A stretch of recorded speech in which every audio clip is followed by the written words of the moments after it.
The story begins as the boy runs the show for a skilled awakened squad known as the Divine Core. In this world, magic is real, so demons started popping up along with their caves. The way things played out ended up messing with anyone who had. He had powers that most people could only dream about. His squad, easily the top dogs in their whole crew. They're out to take down the Demon King. This dude's no joke. He's a triple S-class demon and controls 5 elements, so beating him isn't going to be easy. Yi and the rest of the squad got their orders straight from the gods. The squad steps into the cave and Yi lets everyone know it's go time. This isn't just any run. This marks their 100th time taking on a top-tier demonic cave, showing just how locked in this team really is. His crew's got Ling Yue on it.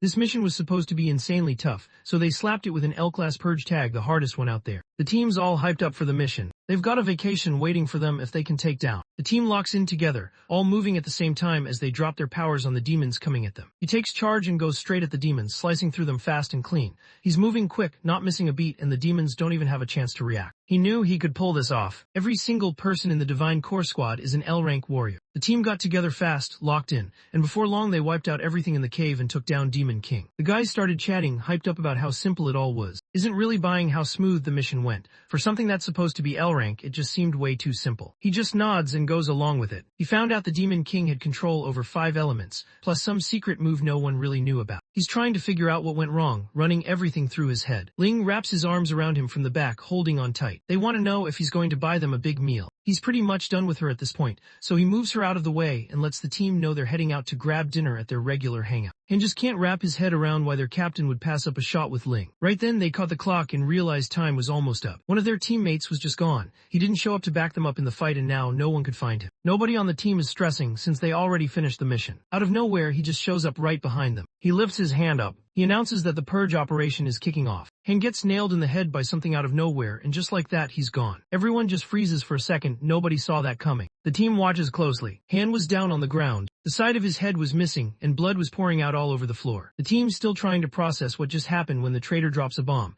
He says God personally picked him for the purge mission. Realizes his body just won't respond. He's completely stuck. The traitor drops the news that everyone's been having breakfast spiked with some kind of paralyzing powder for the last month. The traitor quickly takes control and holds back the rest of the team, making sure nobody else can move or do anything. He used his special power to send out these forbidden vines, locking everyone in place so they couldn't move. He shares that he got picked for a mission where he had to take out the whole squad, so he had to get ready for it. He keeps bragging, not really caring, while Yi and the crew just want to know why he turned his back on them. The traitor tells him that wiping out the L-class warriors is just what God decided. He grabs on even harder. Yi and the rest of the crew were right there. They couldn't hold it in, the pain just hit so hard, they ended up yelling without even thinking about it. Blood started spilling from their mouth, and everything around them started fading out as they blacked out. They're still trying to figure out why their own teammate turned on them. Points out to the guy that the Divine Core didn't really do anything that would make it deserve to get taken out. They did everything by the book. Keeps wondering why they had to die. The traitor just straight up acts like he owns the place, letting everyone know that God can take them out for no reason at all. He moves in, getting right next to. He wrapped his vines around him and started squeezing tight. His fist goes straight through the guy's chest. He just couldn't shake off what happened. The guy who turned on them wasn't just a teammate, he was basically family. After rolling together for a whole decade, their squad was tight, like brothers who'd seen everything side by side. The traitor just laughs, making it clear he thinks he's clueless. He lets you know straight up that they were never really family. Ever since his first day with the Divine Core, he's been running missions straight from the gods. Basically, Yi and his crew were just being used. The traitor jumped in with the crew, trying to figure them out while acting like he belonged. Yi and the crew just straight up run out of energy and drop to the ground. The traitor stands above them and ends you with a shot straight to the head. On May 22nd, 2125, Yi and his squad of L-class warriors were wiped out. Their bodies were left sprawled across the ground while the traitor just dipped, already thinking about his upcoming vacation. He started to black out, his mind slowly slipping away. Out of nowhere, he picks up on someone talking. He pushed for them to work something out. He wakes up and realizes he's chained up somewhere he's never seen before. Right in front of him stands this weird dude in a suit, looking mad sketchy with some seriously bad vibes. Leans in and suddenly notices it standing there. Stares at the Demon King, trying to figure out how he's even still alive. Just messes with him, making it clear that someone as powerful as a Demon King isn't going down that easy. They're inside his soul space, where the whole kingdom basically runs on his own energy. He was totally over the Demon King rambling on. He was ready to get things moving, and you could tell he was getting heated. The Demon King throws out a deal, trying to get things moving, then casually lets everyone know his secret move is life regression. Yeah, he can actually rewind his own life. He lets you know he has a way to send him back in time. He suddenly had the shot to turn things around. Once he gets hit with the memory of his team getting wiped out, he doesn't even think twice. He's all in on what the Demon King is offering. He's absolutely furious, locked in on getting payback against the traitor and the gods who set everything up. The Demon King looks satisfied with how things are going. Besides giving Bai some backup, he also hands him another reward. His heart was on the line. You looked at the Demon King, wondering what made him want to strike a deal with him in the first place. He gets pulled away before he finds out what's going on. He blinks awake. He ends up stuck in a classroom while his teacher starts going off on him. You just got sent 20 years back to 2105. Back when you was still in middle school at the nation's awakened academy, before anything about his powers even showed up, he was just another student trying to figure things out. You can't believe it, he's actually back in the past. The teacher catches him dozing off in class, which is wild since his awakening ceremony is coming up next period. To teach him a lesson, the teacher tells him to stand in the back of the room. He was still trying to process what just happened. He takes his time heading toward the back. He looked around at everyone in the room, faces he hadn't seen since way back, almost 2 decades ago. The teacher just keeps going with the lesson. He broke down the 5 main powers: lightning, flower, cloud, nuclear, and stellar. Most people are stuck with just one element. The teacher points at herself to show everyone what she means. She's got the cloud element, which hardly anyone else has. She explains that elements split into 3 main types depending on how they connect: combat, support, and special. She breaks down how every team's made up of the 5 elements and each person's got their own job.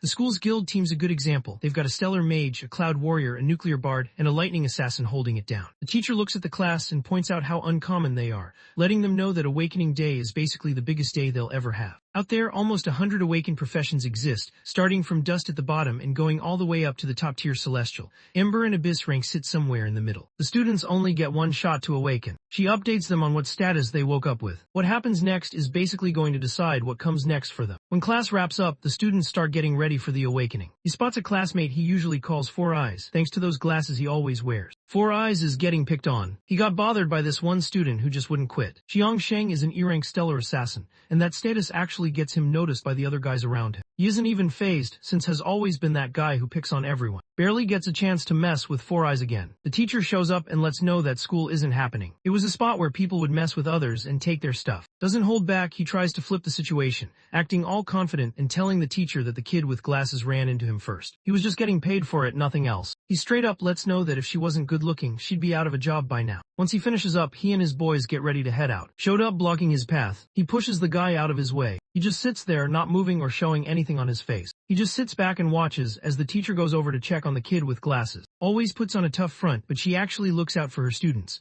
Still remembers how she had his back when he first woke up in his last life. Right then, someone lets know it's finally her class's shot at the awakening chamber. She acts kind of like a mom, telling her students to chill out so no one gets hurt. In this world, people can awaken in 2 different ways. Wakes up naturally, almost like his body just knew it was time. That's why he acts so cocky. Most people who naturally awaken have solid bodies and real talent. His power kicked in whenever things got way too intense for him. The other way is the artificial route, where people who might have what it takes step into the awakening chamber.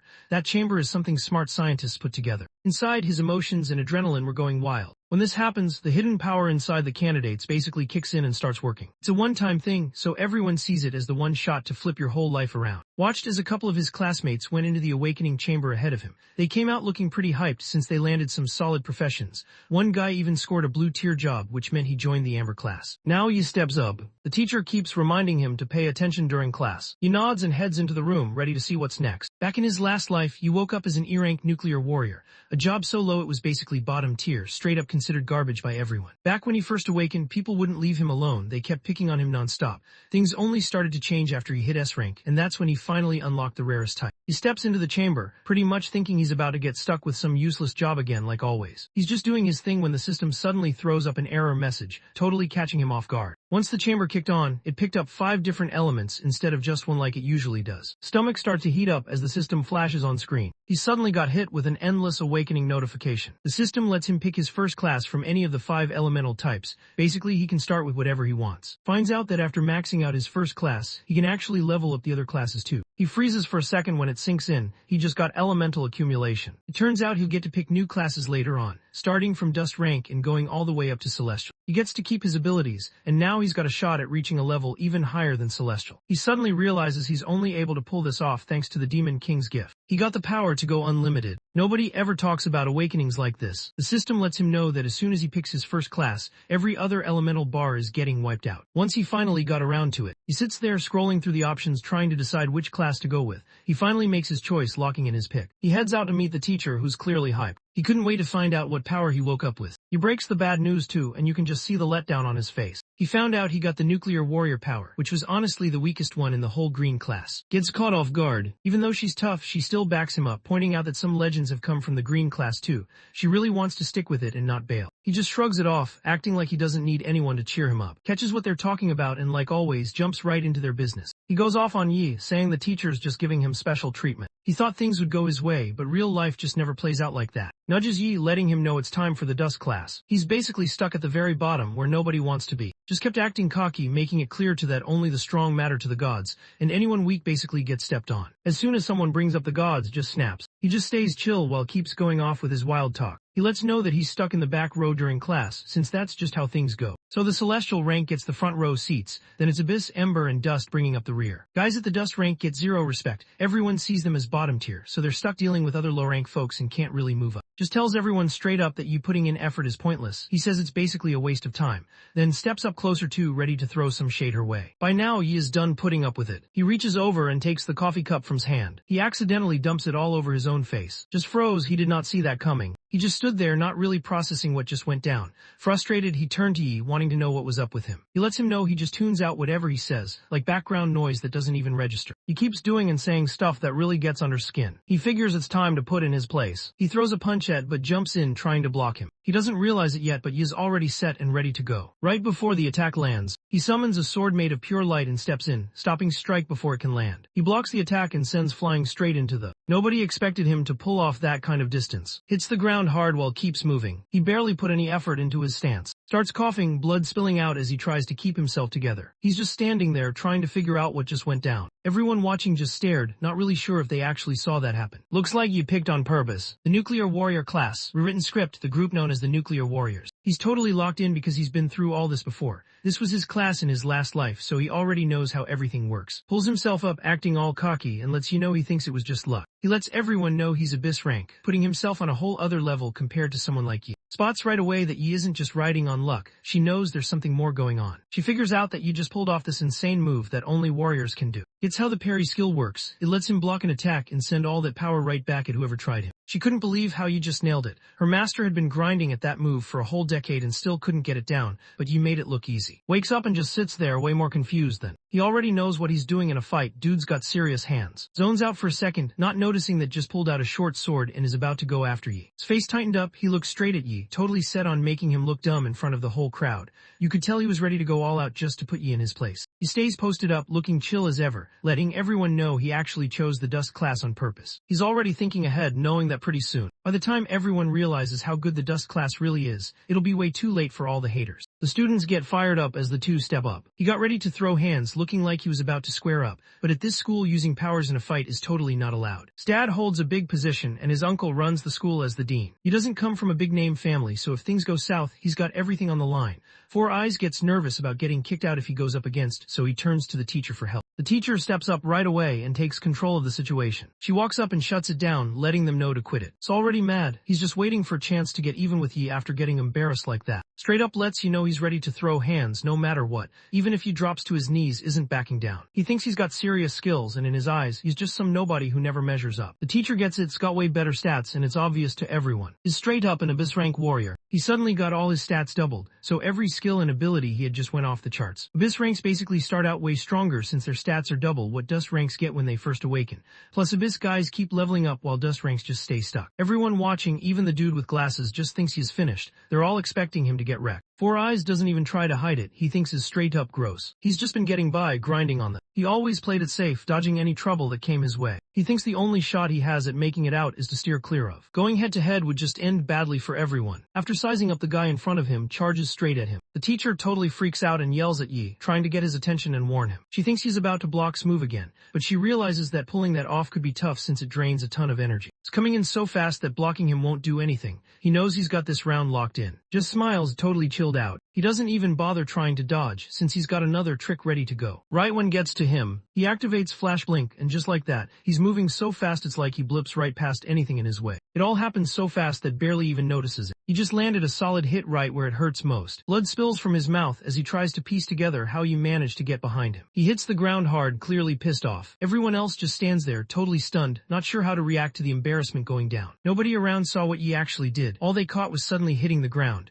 Even the teacher looked totally clueless clueless about what just went down. But the class president Chi Yin caught what Yi was up to. Chi Yin suddenly gets it. Yi is actually leveled up to the top. He used a warrior's basic move and actually pulled it off during the fight. All the students start looking at, trying to figure out what's up with him. Checks out his status screen and spots one of his stats catching his eye. His stats went up after he took down his opponent. He looks at the points and just thinks it's not enough. He gets that if he wants to really level up, he'll have to take down some demons, and he's already planning to jump on that as soon as possible. He was still down on the floor trying to get himself together. Isn't backing down. He wants you to stay because he's got unfinished business with him. He sneaks up behind you, knife in hand, ready to make his move. Before he gets the chance, someone calls out and tells them to hold up. The guy standing there is the school dean, who also happens to be his uncle. Lin starts roasting, pointing out how he's already embarrassed himself in front of everyone. He tells everyone it's time to pack up and go home. He heard someone bring up home, and that word just hit different. For the first time, you realizes he actually has a place to go back to. He totally spaced because he'd just come back to life, and last time around his parents were already gone. He remembers that today's date means something heavy happened before. Before the dean even gets a word out, he's already on the move. He takes off running, barely thinking, just locked in on getting out of there as fast as he can. Even just stands there stunned watching Bolt out of sight.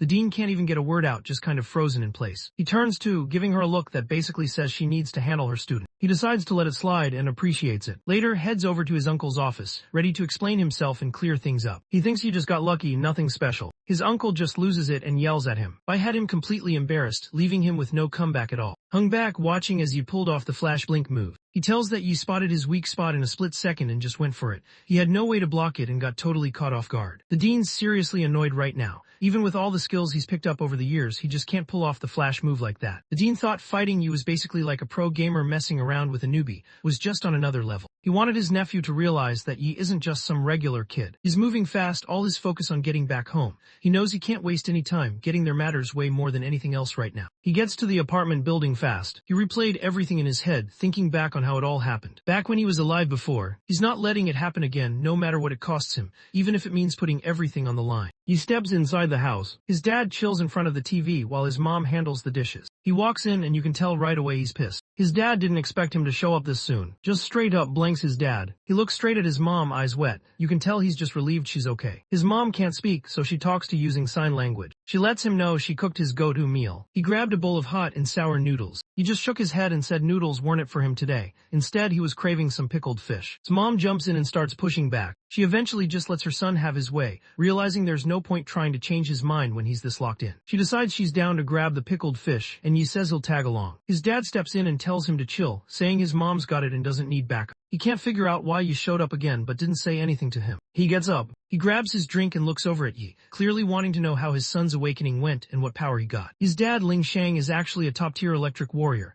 The dude's got serious power so people don't mess with him. Let his dad know he didn't wake up that day since everything dragged on for way too long. His dad wants answers, asking why he's back home so soon when he's not even awake yet. He was pretty let down when his friend's kid awakened with a basic class. Deep down, he was already hyped up, thinking his own son would pull something crazy like getting the Abyss rank. Says he woke up and somehow had the Abyss rank. He's worked non-stop, putting in everything he's got to raise his son right. He's clearly mad and the vibe around him gets intense. He wants answers, pressing hard to find out what ability you just got. He got completely caught up in the vibe. He just straight up says he still hasn't awakened, even though that's not the truth. His dad just gets even more pissed and suddenly smacks a drink bottle right over his head. He finds out just woke up with the dust rank. He gets even angrier and starts shouting at him. Ling Shang's got a mean streak and just can't hold back. He tried to keep it together. Back in his old life, his dad used to get seriously mad and embarrassed. Things got heated over the dust rank and dudes started throwing hands. He swung at Yi, but Yi's mom jumped in like she always did. Yi, not really strong enough to do anything, just stood there watching it all go down. His dad spent a whole hour hitting his mom. She got hit so hard in the head that her mind never really recovered after that. He just broke down, tears streaming as he watched his mom get hurt, powerless to do anything about it in his last life. He's got a second shot at life now, and this time he's set on flipping the script. He's just not ready to go up against his dad yet. He was just a C-rank Abyss class warrior. He still has to put in work before he gets stronger. He realized the moves that worked on just aren't gonna cut it this time. Knows his dad's got way more real fighting experience. He has to admit he's still nowhere close to catching up. His dad yanks him by the hair.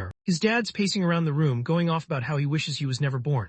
You can tell he's in real trouble this time. His dad even got home early just to sit there and wait for him, and he's not letting you leave until he's done. He knew what his dad was like, so he wanted his mom out of there as soon as possible. You felt relieved that she was safe now, and for a second he let himself chill a bit inside, but right then he got hit on the head out of nowhere. Things get even messier when someone else walks into the house. His mom showed up, the last person he wanted, seeing how bad things got. His mom freaks out when she spots going off on her son, who's already down on the ground. She hustled home, moving as fast as she could, just to make sure her hungry son got something to eat. That's why she came back so fast. He sees his mom and gets super tense, worried things might go down just like before. Just like everyone guessed, Ling Sheng zeroes in on the struggling woman. Back in the day, he was just sitting in his cell, stuck behind bars. Back in his last life, he was the first guy ever to level up from green tier all the way to platinum. After seeing what he could do, his cellmates started thinking hard about why a guy like him ended up in a prison meant for people on death row. Just said he should die since he killed his own mom. He got the death penalty after taking out his dad, trying to get back at him for what he did to his mom. Right now, in the present, looks like things are about to go down the same way all over again. Just keeps going wild. His mom rushes over to see if her son's alright. He gets it, he's way tougher than most people. He definitely wouldn't have made it through if his dad had swung at him. His mom moves quick, helping him off the ground and stepping in front of him before his dad can get any closer. Just keeps going off. He let his wife know he was genuinely happy during her pregnancy. His brothers hadn't had any sons, so he figured it was on him to bring the family name back up. What happened next just made him sick. His son, who he always thought would be something special,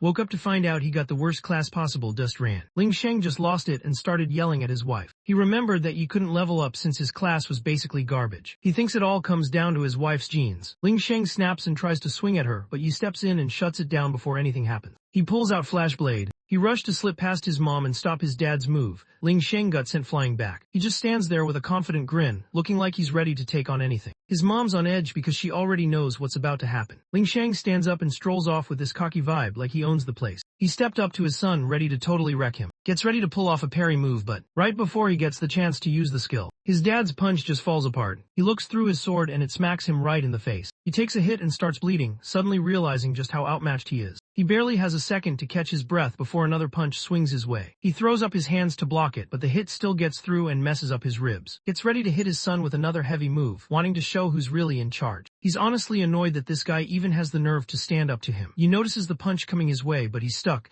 There's no way he can get out of the way or stop it. He just throws his hands over his head when it hits. Straight up lets know that waking up with such a trash class means he's basically done for. He stays on his feet, not backing down. He's not about to let the same thing happen again. Gets even more annoyed when he notices still standing. He just starts clowning on him, acting like thinks he's some big shot now that he's awakened. Picked up a chair, looking like he was about to go off on his son. His mom held onto him tight, both of them just waiting to see what would happen next. Right then, someone outside started yelling for them to open up, sounding like they meant business. Ling Sheng gets annoyed when things get cut off. His mom hugs her kid, clearly glad for the pause. Isn't caught off guard by the knock since he set it up himself. Tries to look confident when he pushes the door open. His mood totally flips as soon as he spots who's at the door. Standing there are two guys who look like they don't mess around, waiting for Ling Sheng and wondering why he took his sweet time. Turns out they're both inspectorate investigators, who's the red A-rank deputy captain and Jin Woo, a blue C-rank. Ling Sheng freezes when he spots them at his place. His hands start shaking as he tries to figure out what they're doing there. Pulls up his phone and shows him a pic of someone on a wanted poster. The cops showed up looking for a guy called Snow. They asked Ling Sheng if he'd spotted him around. Someone had called in saying Snow was somewhere in the building, so now the police were going door to door checking every spot. Relaxes when he realizes they didn't come because of him. He cracks a smile, letting them know he's never actually seen Snow before. Snow is all over TV and pretty much everyone knows him, so he lets them know he'd definitely say something if he ever saw the guy around. Right then, something happens. Spots he looking rough and immediately turns to Ling, wanting to know what went down. Just covers for his son, saying the kid slipped up and fell when he was out grabbing groceries. He gives a quick pat on the shoulder, basically telling him it's nothing serious and not to stress about it. Before he can even get his words out, he jumps in and tells the officers his dad isn't telling the truth. He just straight up lets everyone know his dad hit him, and that's why he's standing there all covered in blood. 18 minutes before, he had grabbed the phone in his apartment and called the cops, telling them he spotted Snow inside the building. He knew the police would take anything about Snow seriously, but he was still surprised by how quick they showed up. He felt relieved, though, since their fast response gave him just enough time to get things done. Brushes off what his son says, pretending he's not good enough to take him on. But he shuts it down by dropping the real facts. He lets the cops know his dad smashed a wine bottle over his head and swung a stool at his arm. He keeps showing the spots where he got hit, making it clear they can check him out for any injuries. He pushes things even more, bringing up their official rules. He points out that if an Awakener loses control and hurts people, they get sent to the Awakener prison for 2 weeks. The cops can't believe how much he knows. They're actually pretty impressed by him. Shoots his son a cold look, clearly not impressed. After hearing everything you laid out, realized he couldn't just let walk free. At this point, arresting him was the only move left. The cops grab him right away, and when he tries to go for his son, they just tell him to chill out. They drag out of the house, but even then, he's already throwing out threats, promising he'll take down his own son when he gets back. Just shuts the door and doesn't even look back while they pull him away. After they finally get to safety, his mom rushes over and just pulls him into a hug. Finally managed to save his mom, and honestly, he felt like a weight just dropped off his shoulders. He's got just 15 days to level up, and right then, he tells his mom he's not letting mess with her ever again. Right before his dad got taken away, he managed to snag the key to his dad's safe. He knows his dad has always been strict, laying down rules like it's his full-time job. There was something inside that actually mattered. This is how he went from E rank up to C rank. Later, he walks over to the safe and pops it open. Inside was a box no one was supposed to know about. He only figured this out after his dad passed away in his last life. He pops open the safe and pulls out this wicked-looking blade. He's getting ready to dive into the demon caves with his blade. Since these caves are the only shot he has at leveling up, he knows he's got to face the labyrinth head-on, no way around it. But there's a catch. The demon caves are basically off-limits unless you're part of a guild since the gods run the show. Right now, you can only get into the caves the school controls. Still, he knows about a secret demon cave from his past life that he can slip into whenever he wants. Heads straight over to the demon cave that's hidden away. He was locked in, pushing himself hard to outpace everyone else as quickly as possible. While all this was going down, the officers hanging out in the inspectorate's holding room were just chatting about how the whole snow thing turned out to be nothing. They're not upset at all. Whenever it's about snow, they're always down to see what's going on. As they talk things over, Ling Sheng tries to pay them off so they'll let him go. Can't stand the way acts, especially since they're supposed to be on the same team. The officers let him know straight up that if he tries to bribe them, things are only gonna go downhill from here. They tell him to just chill there for the night, since he's heading to the Awakener prison first thing in the morning. Ling Sheng is totally locked in on his son, all that anger's zeroed in on him. Already knows his dad's getting out in 15 days. He's getting ready to dive into the demon caves so he can level up. Demon caves are like a whole different world that lines up with their own, and you get in through a random door that just pops up out of nowhere. When people find these places, guilds usually swoop in and take control, since there are monsters and valuable ores inside. These spots were basically where Awakeners leveled up the fastest. Usually people need to roll in with a team because those caves are actually pretty risky. Back then, you was about to face something that people wouldn't even find out about until 5 years later. You need at least 3 E-rank guys to clear out an F-rank cave. An E-rank cave usually needs 5 people to clear it. 3 of them gotta be E-rank, and the other 2 need to be D-rank. He thinks he's got this. He's sure that the cave he's about to check out is just F-rank, nothing wild. Everyone knew the demon caves were straight up risky. He didn't have any other options, so he had to go into the cave alone. He gets it if he wants to keep up, he has to level up fast. He grabs the weapon from his dad's safe and heads straight into the demon cave, ready for whatever's about to go down. Ice and snow covered everything around. He could tell right away that he'd ended up in a place ruled by some kind of cloud magic beast. He's just walking around the area when he spots this massive ice bear knocked out cold. Right in front of it, a bunch of human skeletons are scattered, making it pretty clear that some people tried coming through here before, and it didn't end well for them. He glances around the place, scanning everything. He was straight up ruthless. A forest wolf showed up out of nowhere and nearly took him out. Even though it was just E-rank, the wolf still had way more power than you. He jumps back fast. He just wanted to stay out of the wolf's way. The wolf charged at him again, but he managed to block its teeth using his blade. He jumps right into action and starts going after his opponent. He dropped the wolf in one clean move. He's able to pull this off because of the A-rank weapon he's carrying. This thing isn't something you can just buy anywhere, which is why his dad kept it stashed away. With it, you can actually stand a chance against the beasts, even though they're way stronger. The weapon, called the blade, is built from stone and slices through iron like it's nothing. Still, you knows these beasts are tough, and even with the blade, it'll take at least 4 hits to bring one down. He jokes around, saying he kinda misses the days when he was just an L-rank awakener. He finds out the only way to level up his skills is by taking down 20 wolves. Since he's battling in an icy zone, his cloud powers are the ones that'll get stronger. To climb from E-rank to D-rank, he's got to stack up 10 level upgrades. Wolves started closing in around Yi, boxing him in from every side. Wolves showed up, drawn by the scent of blood. For him, this was the perfect shot to level up, but he knew it could get risky real quick. The wolves close in on him from all sides, but he just trusts his 2 main skills to handle the situation. He moved out of the way just in time. He got ready to fight back. He slips through the chaos, dodging hits like it's nothing, all while landing solid blows on the monsters.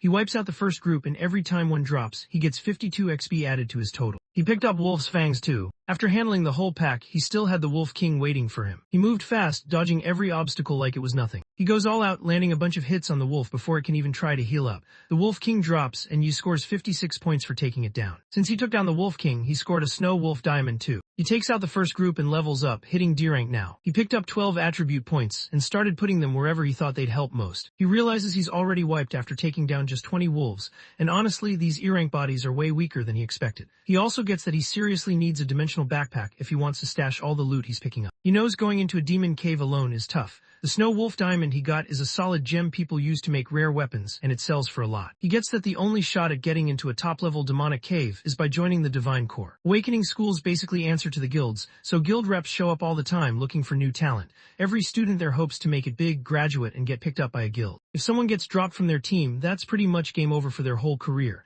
That's exactly what happened to Stad, and now stuck at C rank because of it. He takes a look at where he's at and knows going solo against these beasts is gonna drain him even faster. He's already running on fumes. Out of nowhere, more wolves show up. He remembers a move he saved for moments like this and gets ready to use it. He takes off and the wolves are right on his heels. He heads into the woods and the others follow him, sticking close as he moves through the trees. He starts chopping down trees so he's got room to move around. The noise grabs the attention of another creature in the forest, the cloud python. Now he's got to handle both wolves and pythons coming at him. He knew it was time to make his move, so he started putting his plan into play. He sets off a huge blast that echoes everywhere. He's just waiting to see if it'll wake up that one beast he's got his eye on. His plan actually works. The frost bear, still half asleep but already ticked off, lumbers out of its den, ready to see what's messing with its space. The bear totally loses it and just goes after anything in its way. The bears just went off, not holding back at all. Wolves and pythons tried to hang in there, but they all got wrecked. No one was safe when the bear snapped. While the bear goes wild, he moves in and handles the mess it leaves, picking up a ton of XP along the way. He keeps pulling the same moves. He started racking up points and picking up things like python fangs and wolf fangs. He spots where the beast slips up and goes for it. The beast keeps charging, but honestly it's not the brightest. He lets the bear handle most of the work, saving his own energy. Even so, he knows he has to step in and take out the rest if he wants to level up. After going at it for a few minutes, he is wiped out. He's ready to take things up a notch and jump straight into the next part of what he's got planned. When the beasts are all lined up and ready, he slams down onto the ice, shattering it and taking them out. He's been checking out the ground and realizes they're actually standing on this ice bridge hanging between two cliffs. His plan wipes out nearly every beast at once, clearing the way in no time. He's running on empty, but he still has stuff to deal with. Frost Bear stood there with the last few wolves still by his side. The system drops a new title on him. It's called 1 against 100. When he's up against a crowd, all his stats get a 10% boost. He isn't stressing about the Frost Bear right now. He's been through enough caves and games to know there's always a boss waiting at the end, so he's just waiting for it to pop out. He's already stirred things up a lot and can't figure out why the boss still hasn't shown up. Out of nowhere, ice blasts out across the spot, catching him and the monsters right away before he even sees it coming. Figures out he was off, and what he thought before wasn't actually true. The final boss was already awake, just chilling in the shadows, waiting for everyone to get tired out before making his move. And the beasts all crowd together in the same spot, so there's basically no way out. The spell lands right on him. His legs are already iced up. He spots the ice bridge. This was all part of the boss's setup. The boss set everything up, ready to roll in and take all the credit. He realizes the final boss in the cave isn't just some mindless monster. It actually knows what's up. The last boss in the game is the demon monkey, and he's got a bunch of other apes backing him up as guards. His whole body is pretty much frozen over with ice. The demon monkey just stands there with this wicked grin, making sure nobody can move an inch. Turns out this cave is no joke. It's the kind of spot where you need a whole squad of E-rank warriors just to have a shot. You can't move at all, and the cold is getting brutal. He knows if his body temperature drops anymore, that's game over for him. The monkey boss lifts his hand up. He points right at Yi, sending his monkeys after him. He figured out he was stuck, so he pulled out his parry move. Timing has to be spot on for the parry skill to actually work. He hangs back, timing it so he moves right when the attack is about to connect. He throws on his parry, then follows up with shatter, ready for whatever's coming next. He smashes through the ice and shuts down the attack coming his way. He gets a quick breather, but deep down he knows he's in a bad spot. Most of his energy is already gone. With the shatter skill, an awakened can push all their energy to shake off anything controlling them, but it drains a ton of stamina. He knows the demon monkey can't pull out its top move right away, so he's got to finish things before it gets another shot. The demon monkey starts bossing around the ice bears and wolves, making sure they all know what to do. They were coming straight for Yi. He knew the element always has trouble with the cloud element, so he could tell right away he probably wasn't going to win this one. He's running out of energy and starting to get really tired. The demon monkey chills on his throne, running the show and bossing his minions around like he owns the place. Gets it? If any more beasts pop up, he's done for. He was stuck, mind racing as he searched for any way to escape. One of the monkey beasts suddenly goes after him, swinging a club and trying to slam him down. He barely pulls through. He tries to block the hit but still gets knocked backward. His knee slid across the cold ice while he tried to keep himself from wiping out. He gets hit out of nowhere and just loses all his energy. He's left struggling way behind now. The ice bear keeps yelling nonstop and it's just draining all his energy. Out of nowhere, one of the bears chucks a massive chunk of ice straight at. He still gets it done and chops it down. But honestly, the cold just makes things worse. His energy is basically gone. The demon monkey sees you struggling to keep it together. He pulls off another ultimate move. The ice storm hit. He freezes for a second, caught off guard by how quick the monkey's ultimate comes back. He definitely wasn't ready for that. He freezes when he sees the attack coming, his eyes wide with pure fear. This takes him back to memories from his last life. He got thrown into some wild situations where things could have gone either way, so he started picking up on chances that most people would miss. He thinks about where he's at right now and realizes he's got two paths he can take. He could stick around and keep swinging, but his energy's gone and he's just getting beat up more. If he doesn't dip soon, he's not making it out. Doesn't overthink it, he goes for the easy play and just bolts. Without hesitating, he dives right off the cliff. But before he can even get away, the demon monkey comes in hot and smacks him with it. An ice spell locked onto his feet, making him slip and hit the ground. Ice started building up all around him. He drops into the river below, barely hanging on as he tries to survive. His mom walks into his room at home. She walks in expecting to see you knocked out, but the bed's empty. That really throws her off. Took off from home on Friday and now it's already Saturday. His mom comes across a note from him letting her know he's hanging out at a friend's place. He tries to keep her chill, telling her it's nothing to stress about. The note just makes her even more on edge because she knows he's the type to say stuff face to face, not just leave something behind like that. She starts thinking about what's up with him, since he's been acting off ever since yesterday. She's on edge with all kinds of thoughts racing through her mind. Back in the dungeon, you made it through the fall. Jumping off the cliff was all part of his strategy. He still remembers how almost 100 beasts dropped into the river after he smashed the ice bridge earlier. He ended up with rewards for just 40, so the rest made it out. Pulls himself out of the freezing river, coughing hard and struggling to catch his breath. Every move hurts, but he keeps going, totally wiped from the cold and everything he just went through. He made it through, but now he's pretty much running on empty. He's losing a lot of blood, freezing, and honestly just barely hanging on. His body's wrecked from that huge fall, bones aching, everything hurts. You can tell he's basically done for, he's got nothing left in the tank. He's just lying there. He starts thinking maybe this is really it for him. He looks around and suddenly there are wild beasts everywhere. The ice bears closed in on him, looking like they were about to end things for good. As they walk up, Yi starts thinking back on old times. He thinks back to when he was with the Divine Corps. He remembered all the fun times he had with his teammates. He had his mom looking out for him. He still thinks about all the messed up stuff his dad did. He couldn't shake the sting of being betrayed by someone he trusted. Deep down, something in his mind kept telling him it was over. He tightens his fists, not ready to give up yet. For him, this isn't the end. He's still locked in and ready to keep going. He pushes himself back to his feet, right when the ice bear's about to take him out. He throws up his hand just in time, blocking those huge teeth before they can snap shut on him. He made up his mind. He wasn't letting the mistakes from his last life happen again. He already lost his life once and had nothing left. Now he's locked in and ready to flip the script. He suddenly felt locked in and ready to go. He wrecks the ice bear, then launches it way off into the distance. He exhales, his breath icy, then picks up his short sword again, ready for whatever's next. He tries something wild, and that move sets off something big, something that could actually level him up to the next class. He stands there, yellow energy swirling around him, with monsters all around. He decided to hit the dungeon alone and take on some pretty wild monsters, because he wanted to prove something to himself. He tried to bring back that old feeling, really making himself remember how desperate he used to be. That feeling kicked his adrenaline into overdrive, and he was really hoping it would help him level up his class. He got super close to dying, but still didn't hit what was needed. But instead of leveling up his class, he ends up unlocking a whole new ultimate move called Holy Swordsman. This skill is seriously next level for where he's at.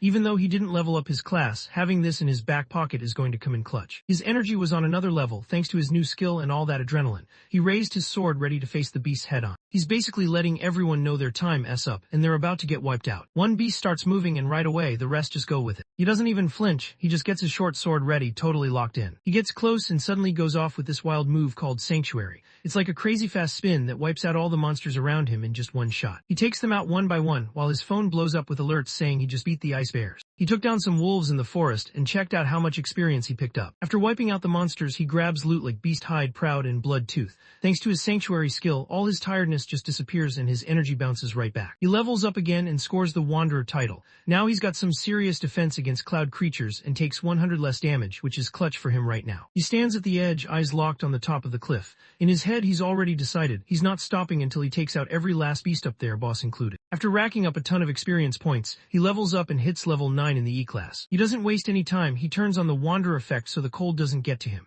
His Sanctuary skill is clutch too. It lets him take some hits, save up that damage, and then drop it all at once on a bunch of enemies. He can't pull this move off unless he's already taken a bunch of hits. He's grateful the skill brought his energy back. Then it hits him, he's gotta wrap this up and get home fast or his mom's gonna start stressing. He scrambles up the cliff, pushing past the rough edges, and heads straight for the demon monkey boss's palace. Ice beasts had the demon monkey's back, making sure nothing could touch him. He just shrugs it off. He rushes straight into the palace, not slowing down for anything. He kept grinding through more beasts, and now he's finally hit level 10, the last step before moving up from E-class. It's already 11 p.m. and his mom is really starting to stress. She's got dinner ready, but her son's nowhere to be seen. She can't help but hope he's okay out there. Inside the boss's palace, he wipes out the ice bears guarding the place. Now it's just him facing off against the boss's main guards. The monkeys look pretty intimidating. Their boss just stood there totally calm and told his guards to drag Yi out. A monkey suddenly launched itself at Yi. He just steps up and blocks it, no sweat. He just cuts it clean in two like it's nothing. The monkey boss notices what's happening and starts to get that things could go south real quick. He goes off and drops his ultimate move, Ice Storm Assault, not holding anything back. Nothing happens to Yi now, he's totally immune. He takes off, sprinting straight at the monkey boss. He was straight up desperate.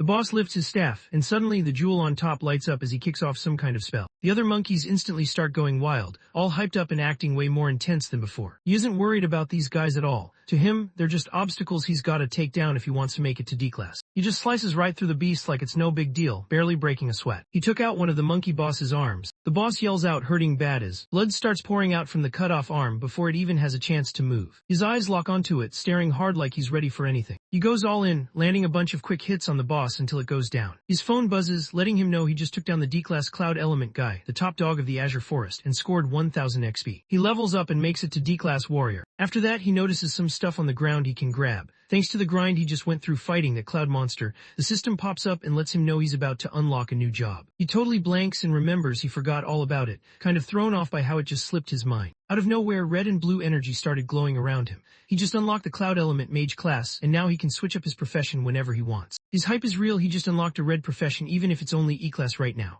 The class already had a solid 100% bonus, but the red class doubles that, hitting 200%.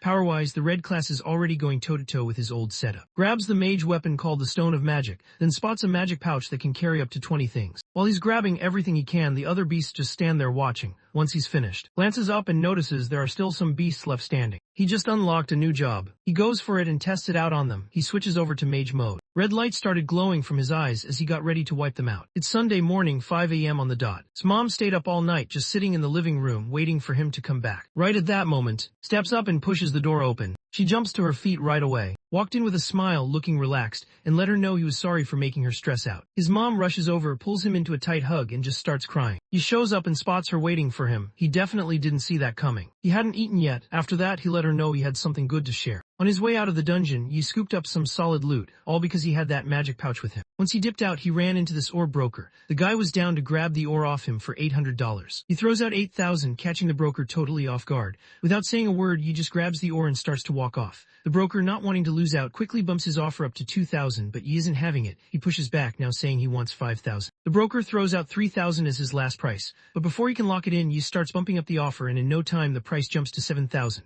The broker keeps trying to argue, but when he sees Yi isn't backing down, he gives in and takes the 7,000 for the ore. He's got history dealing with brokers from before, so he already knows exactly how to handle these guys. With the cash he made from selling the ore, he grabbed an apartment for his mom to live in. Back when he was a kid, his mom couldn't catch a break. Trouble just kept coming her way. But now all he wants is to look out for her and make sure she actually gets to chill and have a good time for once. He wraps up the apartment deal right in front of his mom, and she's caught off guard by how expensive it is. By 8 that Sunday night, they finally got all their stuff into the new place. You noticed his mom actually smiling for once, and honestly it had been ages since he saw her look that happy. Even after getting his own place and leveling up from E to D class, he stays on alert all the time thanks to his dad. He figured he had to handle things with his dad first before chasing after the real guy he was after. He slips a magic stone onto his right arm, and right away, the space around him starts to level up. His magic power just got cut in half. While all this is happening, he's grinding nonstop, pushing himself to go further by moving from one labyrinth to the next with 0 breaks. He still refuses to chill, even though his sister keeps telling him to take a break. He knocks her hand aside. He's ready to do whatever it takes to stay ahead of everyone else. Somewhere else, someone no one really knows is taking a look. The new roster of students who just got their powers. He was pretty let down because nobody really stood out. The next morning, right at 7:30, his mom had some food ready for him. Suddenly notices the time and realizes he's late. He can't figure out why she didn't wake him up. She noticed he was completely knocked out, so she just let him sleep instead of waking him up. She lightly taps his head, reminding him to chill and not rush his food. After his mom comforted him, he finally relaxed. He noticed it had been ages since he got a good night's sleep or just sat down for a chill breakfast without rushing. Right then, his mom checks in to see if he wants anything. Like it was just some random toy or book. You didn't see the random gifts coming at all. His mom brings up that his birthday's coming up next Friday, June 5th. He suddenly realizes she's got a point, but he completely spaced on it. He hadn't had a real celebration in ages. After his mom passed away in his last life, nobody celebrated his birthday after that, and over time he just stopped caring about it.